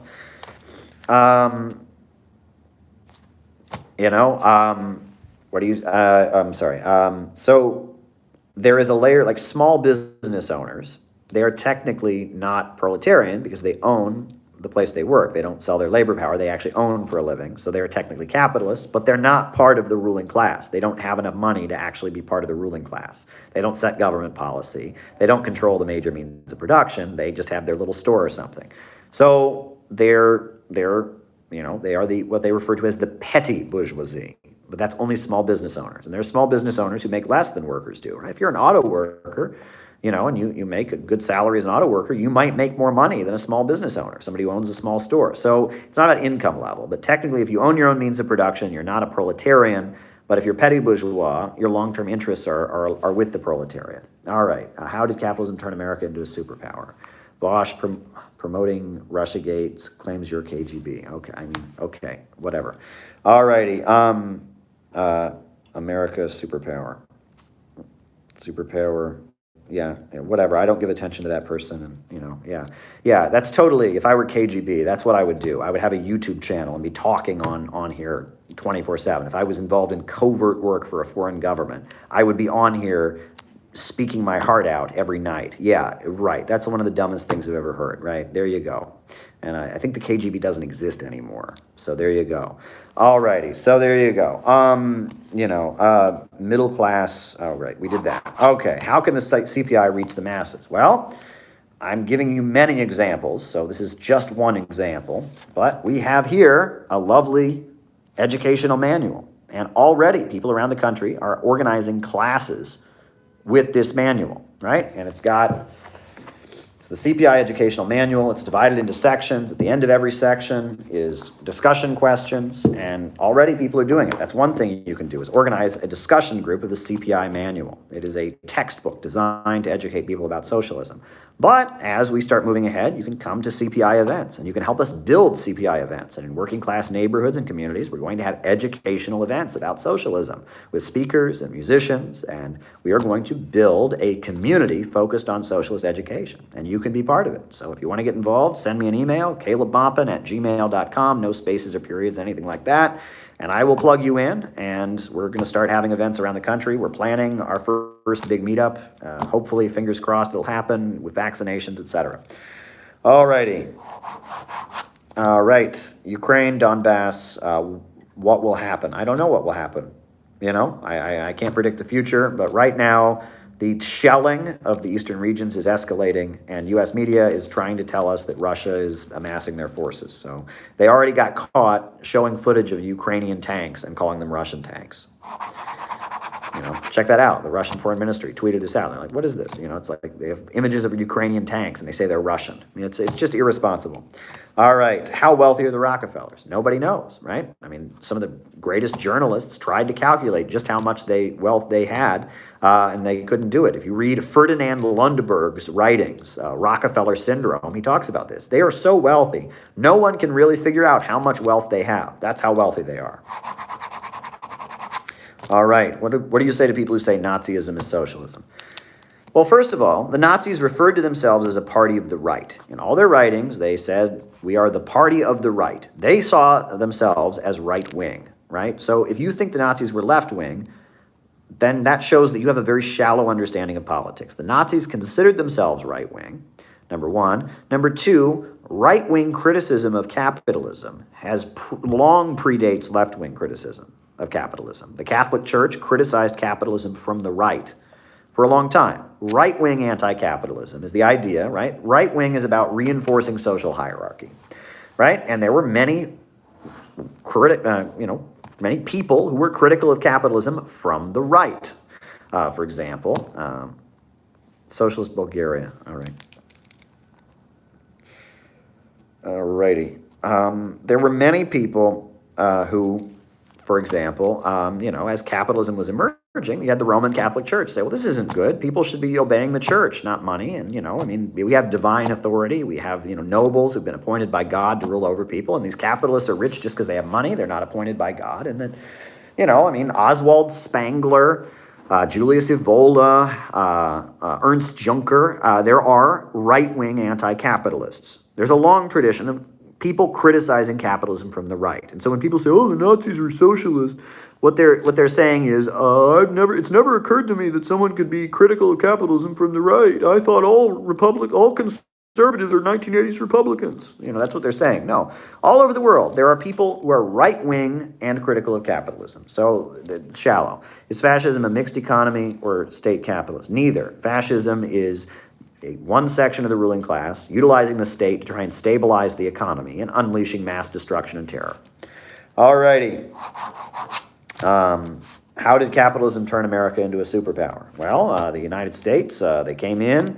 At first, the British wanted us just to be kind of an outpost in their free trade global empire, but we had this thing called the American Revolution where we declared independence and started establishing our own economy and expanding westward. Slavery, slaughter of the indigenous people, sweatshops, emerging monopolies, imperialism. The United States.